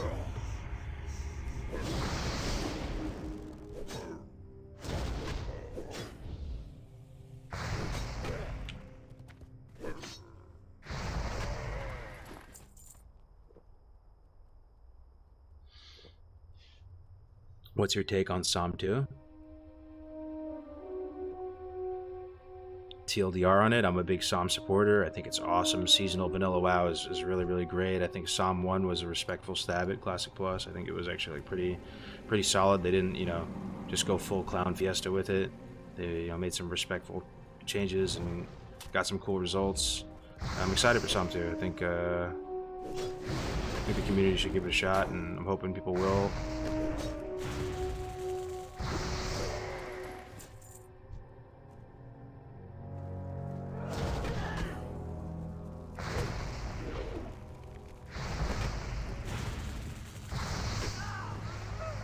Out of all the classes, you know how most of the classes in vanilla, like warrior, even rogue, it takes a while for them to become fun and feel powerful. For me on rogue, it was probably at about level 30. When I had cheap shot and kidney, it started feeling pretty fun and powerful. And like having riposte is pretty nice too. Shaman? Kind of feel powerful from the start. Shaman is just pretty fun to level, to be honest, man.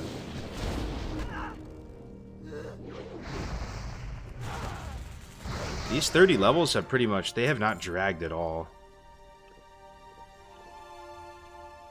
One of the most fun classes to level in the early game, I'd say. Yo ho ho, Statics, what's up, brother? Everybody's following in your footsteps, Statics. You see how many people are doing no-hit runs right now? Fun starts at level 30 for Shamans because Wind Fury? Yeah. That's what they say. At the same time, I think Wind Fury might not even be best for leveling. Nah, I don't know. We'll see. We'll see. We have to test that out ourselves, right? I remember people saying, like, it's a little bit unpredictable, so you can't always get value when you want it. You can just proc at random times. But honestly, the straight-up fun factor of it probably makes it best, to be honest. Keeps your head in the game. You get excited. The Wind Fury procs happen. That's a real thing, man. The satiety of your abilities. If it's a really fun thing, you're gonna level faster.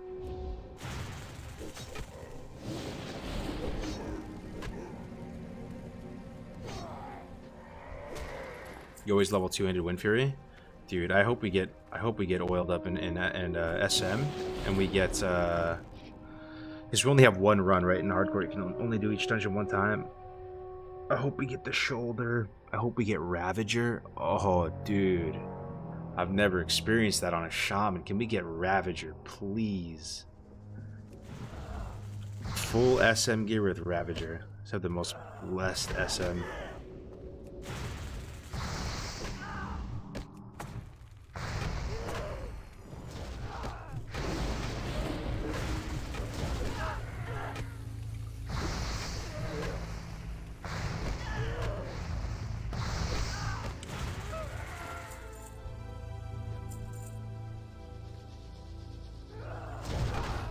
Yeah, we're done with Wind Chasers. We don't need to kill anymore. We need Scouts, which are weirdly the hardest ones to kill because I think they're at the very outskirts of the camp. We need Wranglers. You're only able to do one dungeon each run. You're able to do each dungeon one time, which is another rule in hardcore that's like kind of hard to remember, like why that was put in there at its inception. I think it was mainly because people, to stem against people wanting to just live in dungeons and not level out in the open world, and people like potentially want to boost in hardcore and just stay in dungeons the whole time. But I can't help but feel that like if Blizzard does a hardcore server, I would be very content if they just had, they just disabled res and that was it. You could actually farm the dungeons and stuff. Run them a couple times.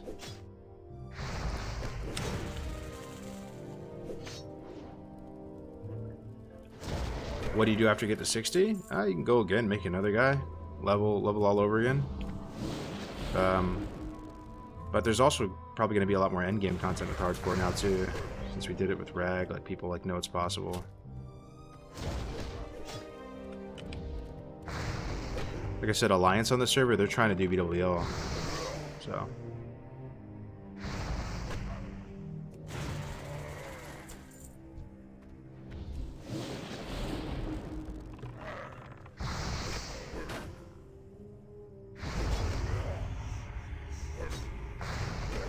60 you can work on your previous gear and do rating. Oh, at 60 you can do all the dungeons though, as much times as you want. Yeah. I know it seems a bit like proprietary blend weirdness going on. It kind of is in many ways, but just trust that like the community like came together and thought about the rule set quite a bit and, you know, refined it over time, and it works, man. But a lot of us are just rooting for like real hardcore servers, right? So we can just put a lot of that stuff to rest. Just play the game. Just don't die. What happens if you die after you hit 60? Oh, you're still dead. You know, we had it as a thing early in hardcore that if you wanted to, you could kind of like free yourself from the hardcore challenge. Like if you get to 60, you can do whatever you want with your character, like transfer to another realm. You know, you like fulfilled your end of the deal. You said you were going to play a mortal character until 60. So some people do that and they just play their character normally, but it's more rare. I'd say most people just keep their character hardcore at max level.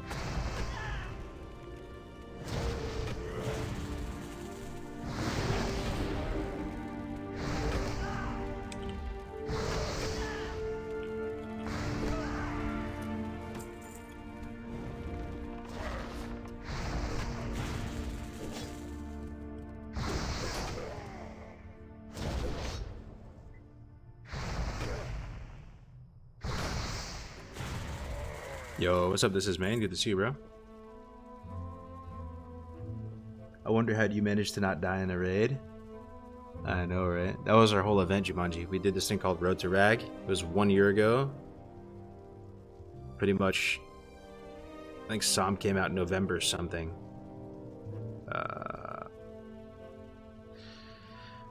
And we made the world's first mortal raid. And just try to see if it was possible. You know, full clear molten core with 1 life characters. And we did it, brother. It was possible.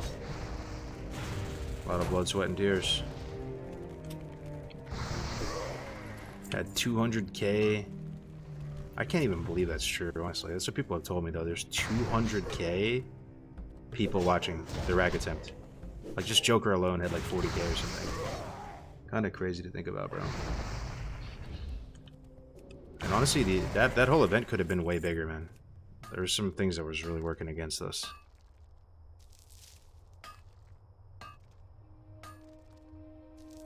How many did you start? How many people made it? Oh, dude, I don't even know. Like 10,000 people plus probably tried.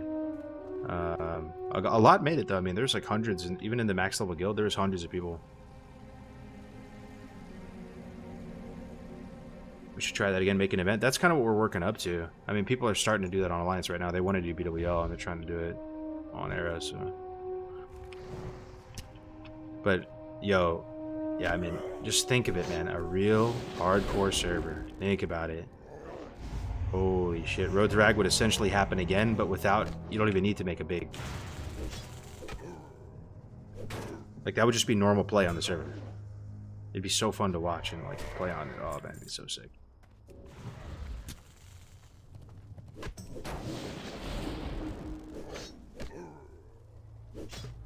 To be honest, if there's a legit HC server, I would try it out. Nice, man. Yeah, there's a lot of people just watching from the sidelines that I think would try it for the first time. Like, they think it's kind of fun to watch, like right now, like watch Grays or me do it, but like they wouldn't do it themselves. But oh shit, 3 mobs here. Okay, we're actually gonna Ghost Wolf here and get the fuck out and hope they don't fucking net. Don't fucking net me. Don't fucking daze me. Don't do it. Don't do it. Don't do it. And these heal.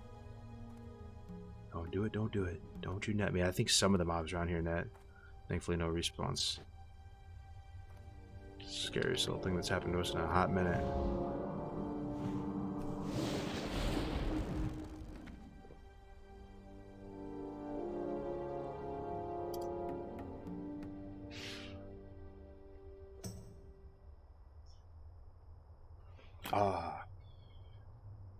In HC, if you record and die to a DC, you can appeal. I wonder how this could be dealt with in a real HC server. I guess, nah, no shot.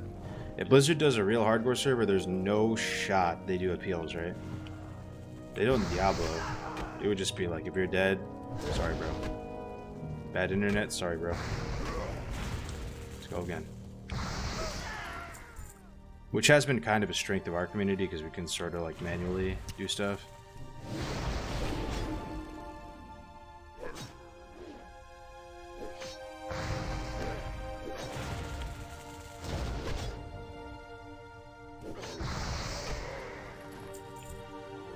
Yeah, the add-on serves the function. The add-on has come a long way. Like, I'll do my... What is that? What did Uniscan pick up?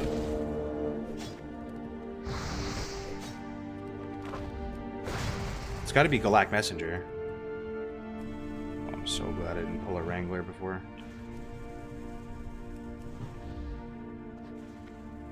Galactic Messenger, where is it? Oh, shit.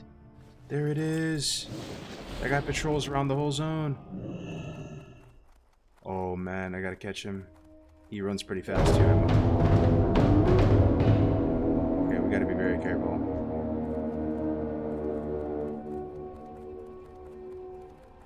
He is just sitting there for some unknown reason. This guy usually gallops around the zone super fast.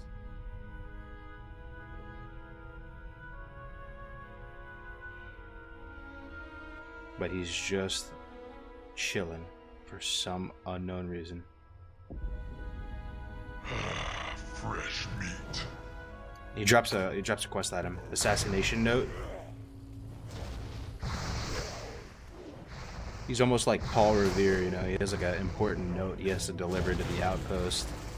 We're killing him. Killing him with his assassination note. Pull a Grace for days and actually look at the quest text for like 1 second.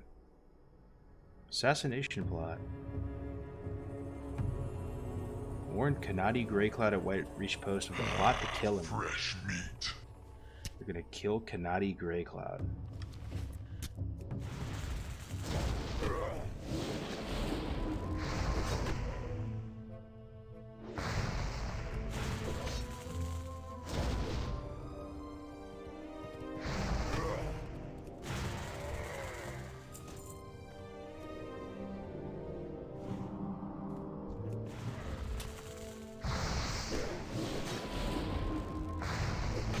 Almost 30 boys, couple more percentage.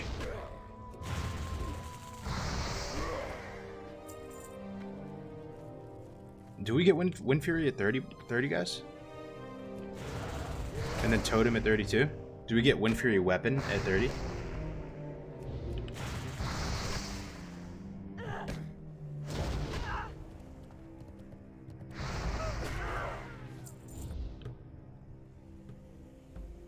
Wind Fury is 30?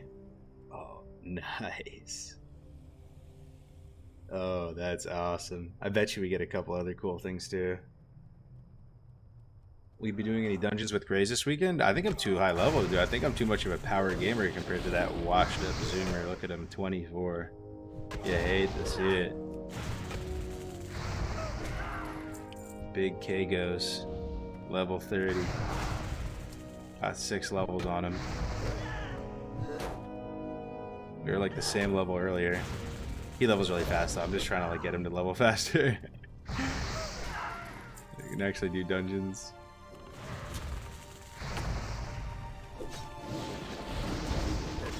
He's taking his sweet time, bro. Swimming around the whole Kalimdor, fishing maxed out, sitting at level 24, man.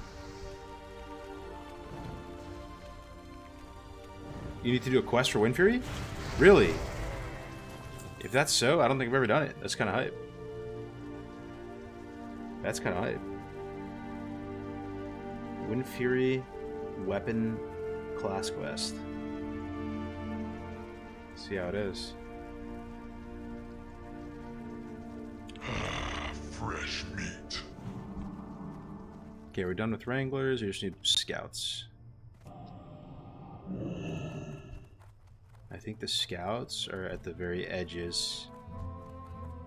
So Wrangler.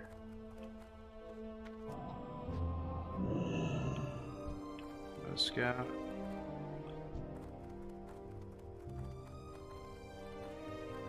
Win for your quest, give an insane buff. You need to run 1,000 needles and talk. Scout? Wrangler. Scout.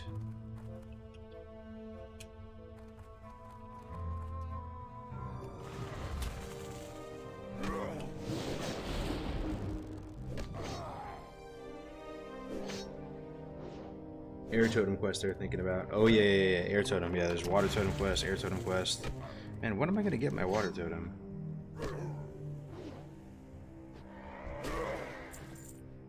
So I did the part with the water totem quest where we filled up the water skin in Ashen Vale. Is that the last part? Do I just turn this in and I get water totem finally? I haven't had it all these levels. Been kind of sad. Because you get like mana regen with the water totem. Pretty nice for a lot of these fights. In your opinion, what class do you think is the most fun to play overall? In vanilla, it's gotta be warrior, right? Warrior and hunter are my two favorite.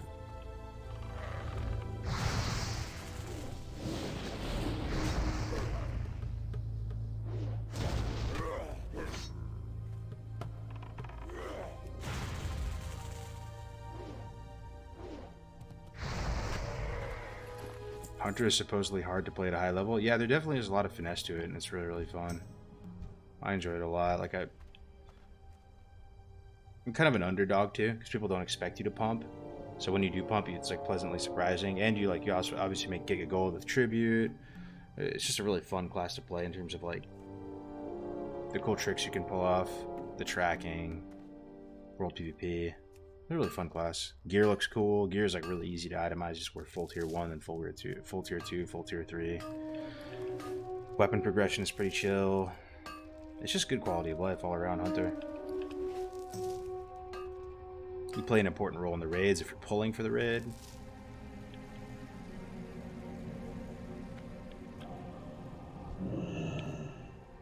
One more scout.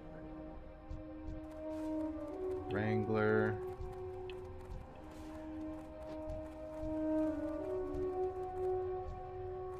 Wrangler.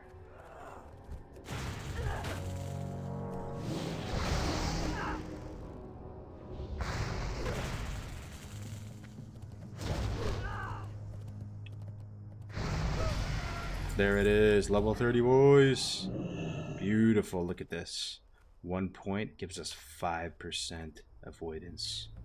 Parry. Let's go, dude. 5% avoidance, 1 point. I'm bricked up, dude. I'm 5% slipperier. Doing more damage too. Parry haste. One good time.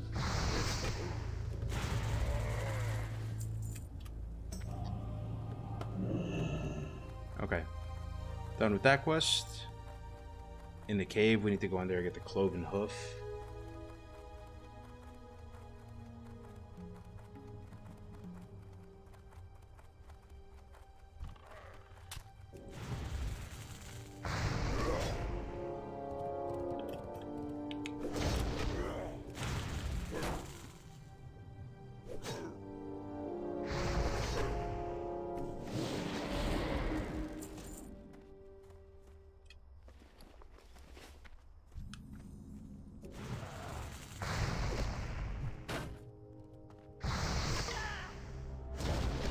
I can't wait to get a new weapon though, guys.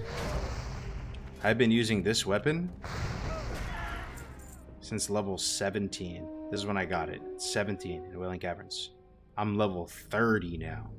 I love this weapon. I have like a new relationship with this stinging viper. This thing is cracked. It's been so good. But I think it's about time to move on. I still feel strong though, right? Like I feel like I'm you know, slicing through these mobs like a hot knife through butter. With this Wailing Caverns level 17 maze, but it's about time to move on to the next. I'm not sure what it's going to be. When I go to sleep tonight, I'm going to take a look at shields and one-handers. Maybe we can like plan to get something. And a corpse maker would be cracked right as we get Wind Fury too.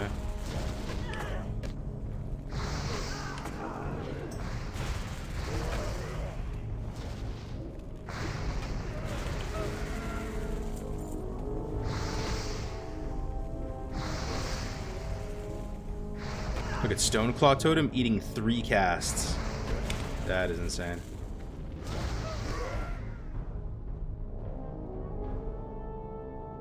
Went up by a Merciless Axe. It's really expensive, man. I feel like I like my sword and board setup, and I don't want to ditch it unless it's a really good weapon. And Merciless Axe is like 5 gold or something.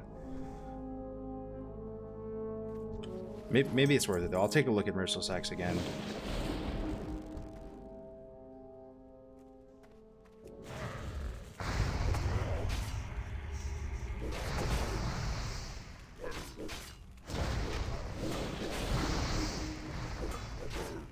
shamans that are busted in the right hands that can do it all. It's been very fun to play, dude. Like, you know, you get.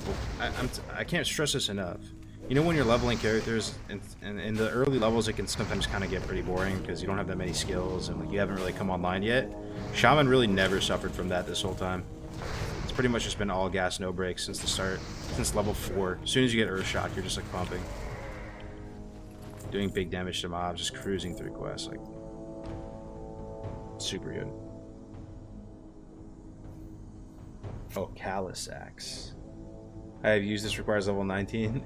Yeah, it's not that I used it. I got it at 17 when I did Wailing Caverns. And then I used it at 19, obviously.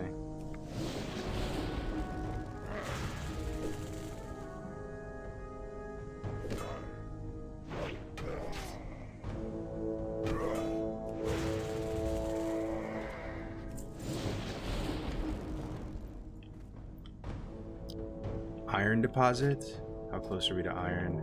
6 points away, so close.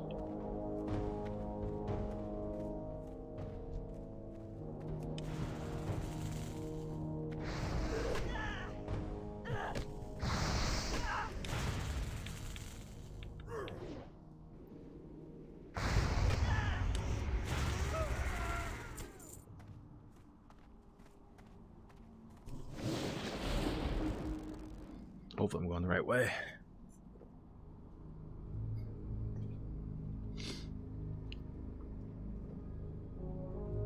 Kind of an insane amount of people watching.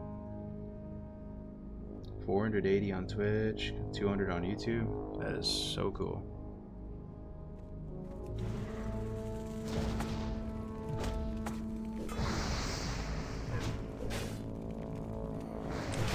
People are all about that vanilla. Just loving the cozy vanilla vibes. You love to see it. Oh.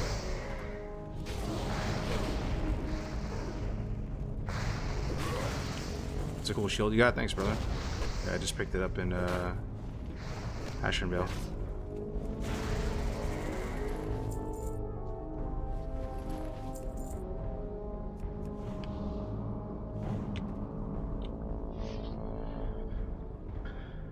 Is there a new Classic Era out? Haven't been online in a while. No, there's not a new Classic Era, but there's a bit of a revival going on Classic Era on Bloodsail. We're getting some momentum going with hardcore again.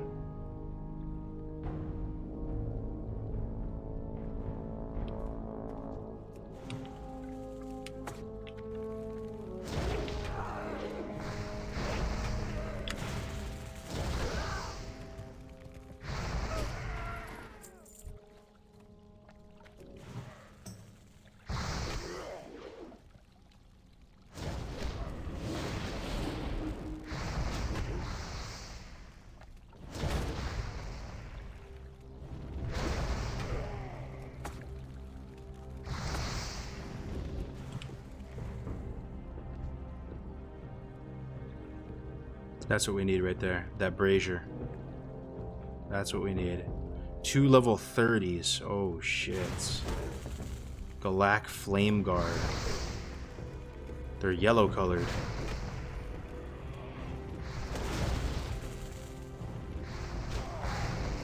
Three levels higher than the surrounding mobs, and there's 2 of them. I don't remember these guys being too hard though. Soon find out.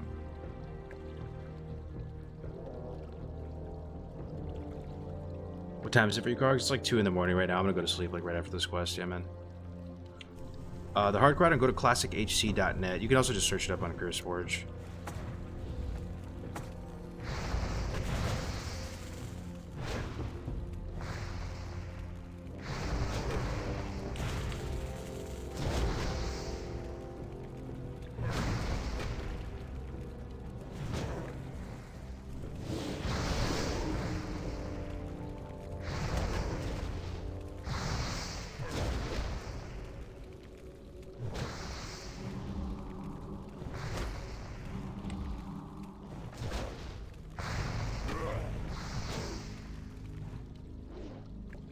He's gonna start running. I'm gonna bring him back a little bit.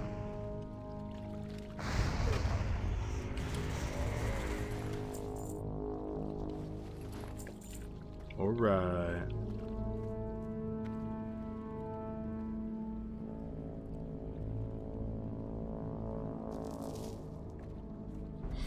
Cloven hoof acquired.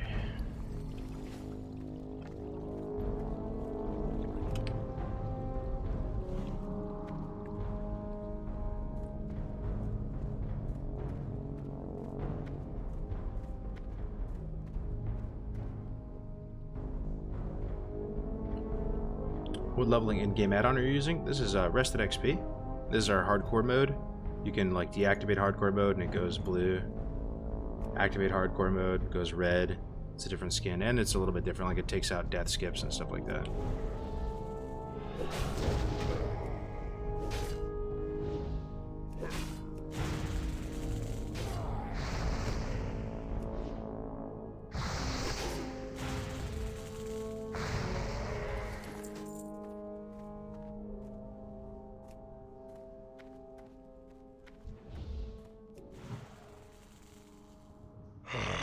Fresh meat.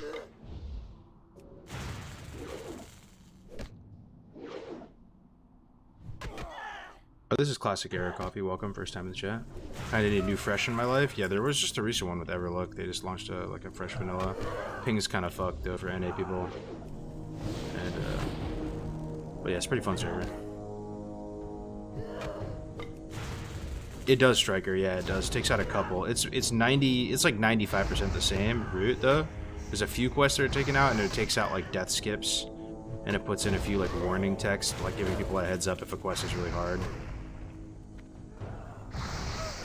It says for a few quests, you can skip this if you want.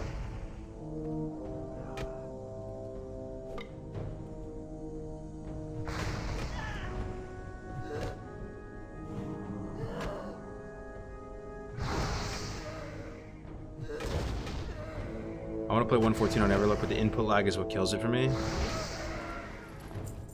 Yeah, it's just the ping in general. It's just rough, man. It's just rough. Isn't Som over? Som is wrapping up February. Oh shit. I'm low on mana, low on health.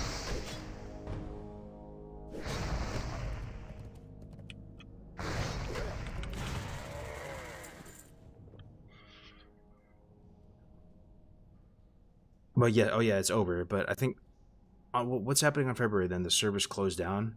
Like you can't even log into those characters at all in February. Something happens February.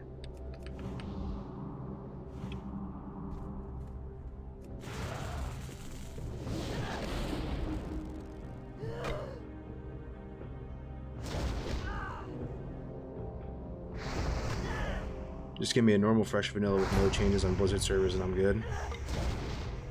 Yeah, it's true. I'd like to have that and a Som. I just want to be greedy one time. Let's get Som, where you can explore what it's like to go Classic Plus. Horizontal progression in the sense of maybe doing like some extra dungeons or raids or something eventually. Maybe not for Som 2. Maybe it's a Season 3, Season 4 type of thing.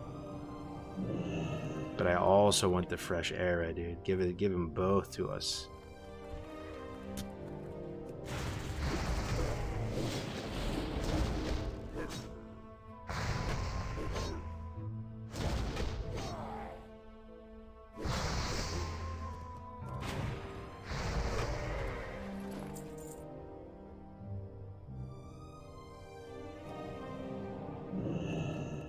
Okay, accept test of faith. Oh man, it's kind of risky pulling lots of mobs and just trying to outrun them because some of them net in here. It's the Wranglers. Man, kind of just have to chew your way through.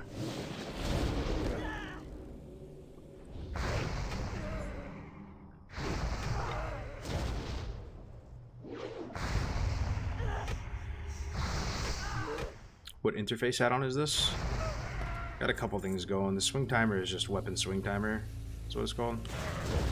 Using dominoes as well.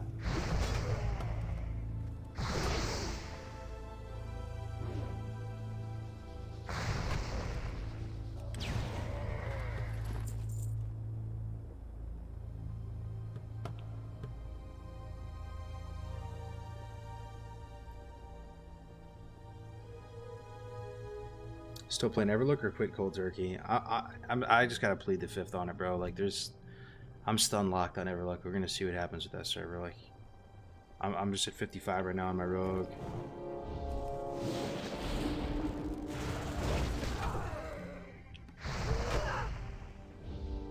I've been waiting for this thing to happen, and it's like not happening. It's like taking a little bit longer or something. I don't know, but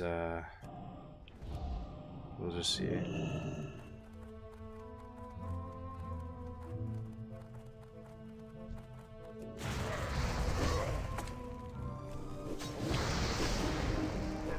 Are you enjoying Wrath? Yeah, Wrath's pretty fun.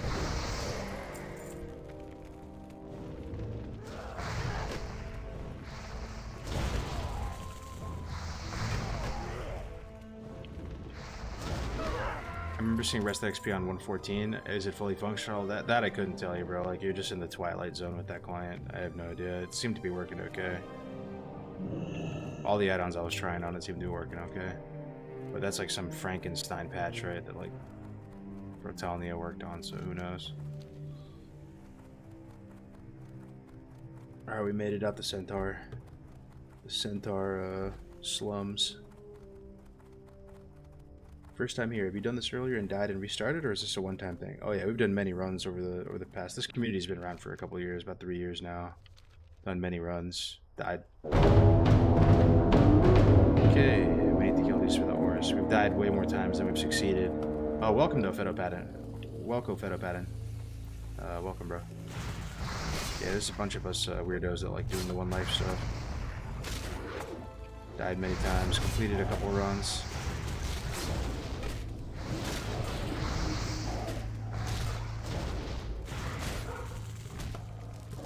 Oh my god. Guys, I got it on the first kobold. That's kind of insane, right? Let's not die here, though. I'm gonna use a dynamite to help push damage. Might have to target dummy as well. We're gonna potion as well. We don't want to pull that other kobold.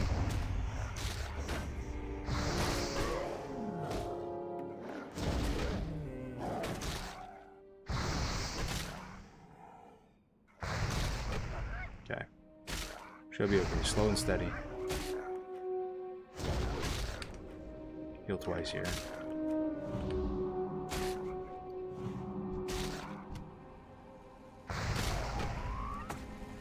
These snarlers are no joke.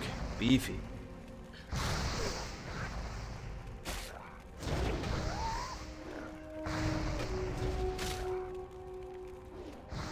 Do you recommend NG or Alk for starting Warrior on Hardcore? I think Alk is a lot more fun on Warrior, and I think it pays off. I think it pays off more in the long run to go Alk because you can get Mongoose and Songflower, and it's just such an uplifting, amazing feeling when you have 8% crit and you're just walking around like an absolute Giga Chad in the end game zones. But you need target dummy to survive as a warrior. You don't really have that many oh shit buttons. You get in trouble all the time. In my opinion, you can't really afford to not have target dummies. Some classes like Druid can afford not to have target dummies, and that's why Graze is Alchemy right now on his Druid. He has a lot of mobility. He can get out. He can shift out of roots, and there's not much that can lock a Druid down. But that's pretty insane that we just got that off the first kobold, though. A lot of times you have to kill like 10, 15 of these guys as you quest throughout the zone to get that unrefined ore sample. We just got it off the first one. Pretty blessed. Pretty blessed.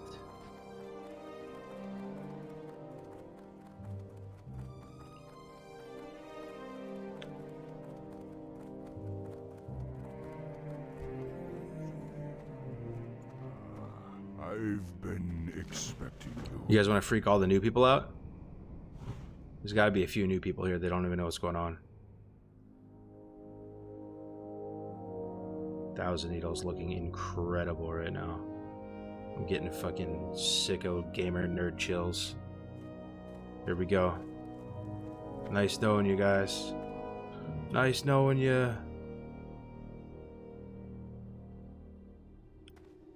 Greetings, traveler. Hell yeah.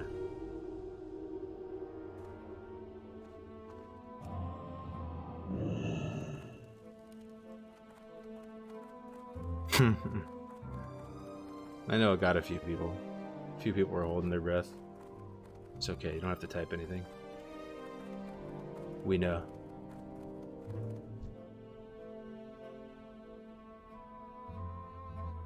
You shouldn't have given that warning. Alien egg, let's get it. There it is. Look for the white alien egg at the wind serpent nests. It can be in multiple spawn points. Thanks, Tactics. Alien egg acquired.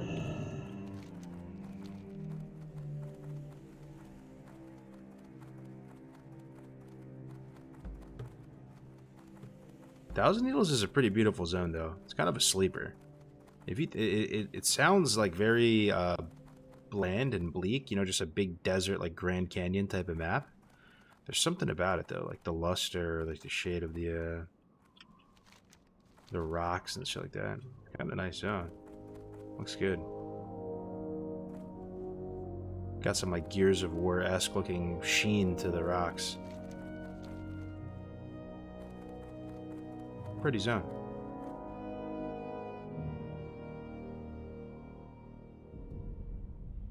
Technology redeeming advice on a topic. What kind of advice do you need, my good friend?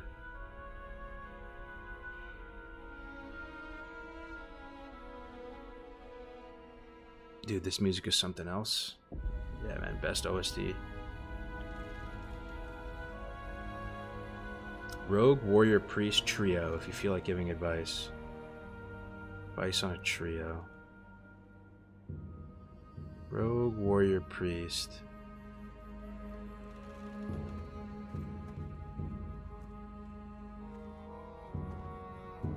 I would just make sure you guys are covered on all the professions. You can do a lot of dungeons together. Try to have somebody who can do enchanting for you. Somebody who can do alchemy for you. Probably have the priest go enchanting tailoring, so he can make wands for himself and do all the disenchanting and stuff like that. Maybe have the warrior go alchemy. No, the rogue could go alchemy. Herbalc is really good on rogue. And they have the warrior go NG mining for target dummies. That's a pretty good profession setup for you guys. Rogues are really good with herbalism because they need like Fade Leaf to make blinding powder, as well as Swift Thistle for Thistle Tea. So they benefit a lot from herbalism, and alchemy partners well with that. And warriors like kind of need target dummies to survive, and since they'll be tanking and stuff, bombs will be pretty nice for like just getting threat and doing cool stuff. So yeah, blacksmithing for enchanting rods, true. That's a good point. Guys, I'm pretty tired right now. Thank you very, very much for spending your evening or morning or whatever here. We had an insane turnout. It's kind of crazy, man. Just leveling in vanilla for the 9 millionth time. So many people tuning in, hanging out. Really, really do appreciate it. Hit the follow if you can, if you're new here. Before you forget, you know. On YouTube, we are close to 100K. It'll never happen, but a couple hundred away. If you have a second to subscribe, that'd be sick. And we'll be back tomorrow, most likely. I think I'm going to the zoo with my baby daughter and my wife, and go see some animals and stuff. And after that, I'll probably do a stream later in the day. Let me see who's online. Fresh meat. Doesn't look like anyone's streaming hardcore anymore. I'm the last one. Oh, dude, Ompi's online. Oh my god, you guys are about to upgrade. If you thought this stream was dope, this next stream is actually going to be 10 times more dope. This guy is Giga Brain, like literally the raid leader of Road to Rag. This is a treat. This is a real treat. If you don't know who Ompi, this is a real treat. You're about to upgrade massively. Say hi to Ompi. Like I'm gonna go watch him right now and like fall asleep to his stream. It's gonna be sick. Fresh meat. I'm excited.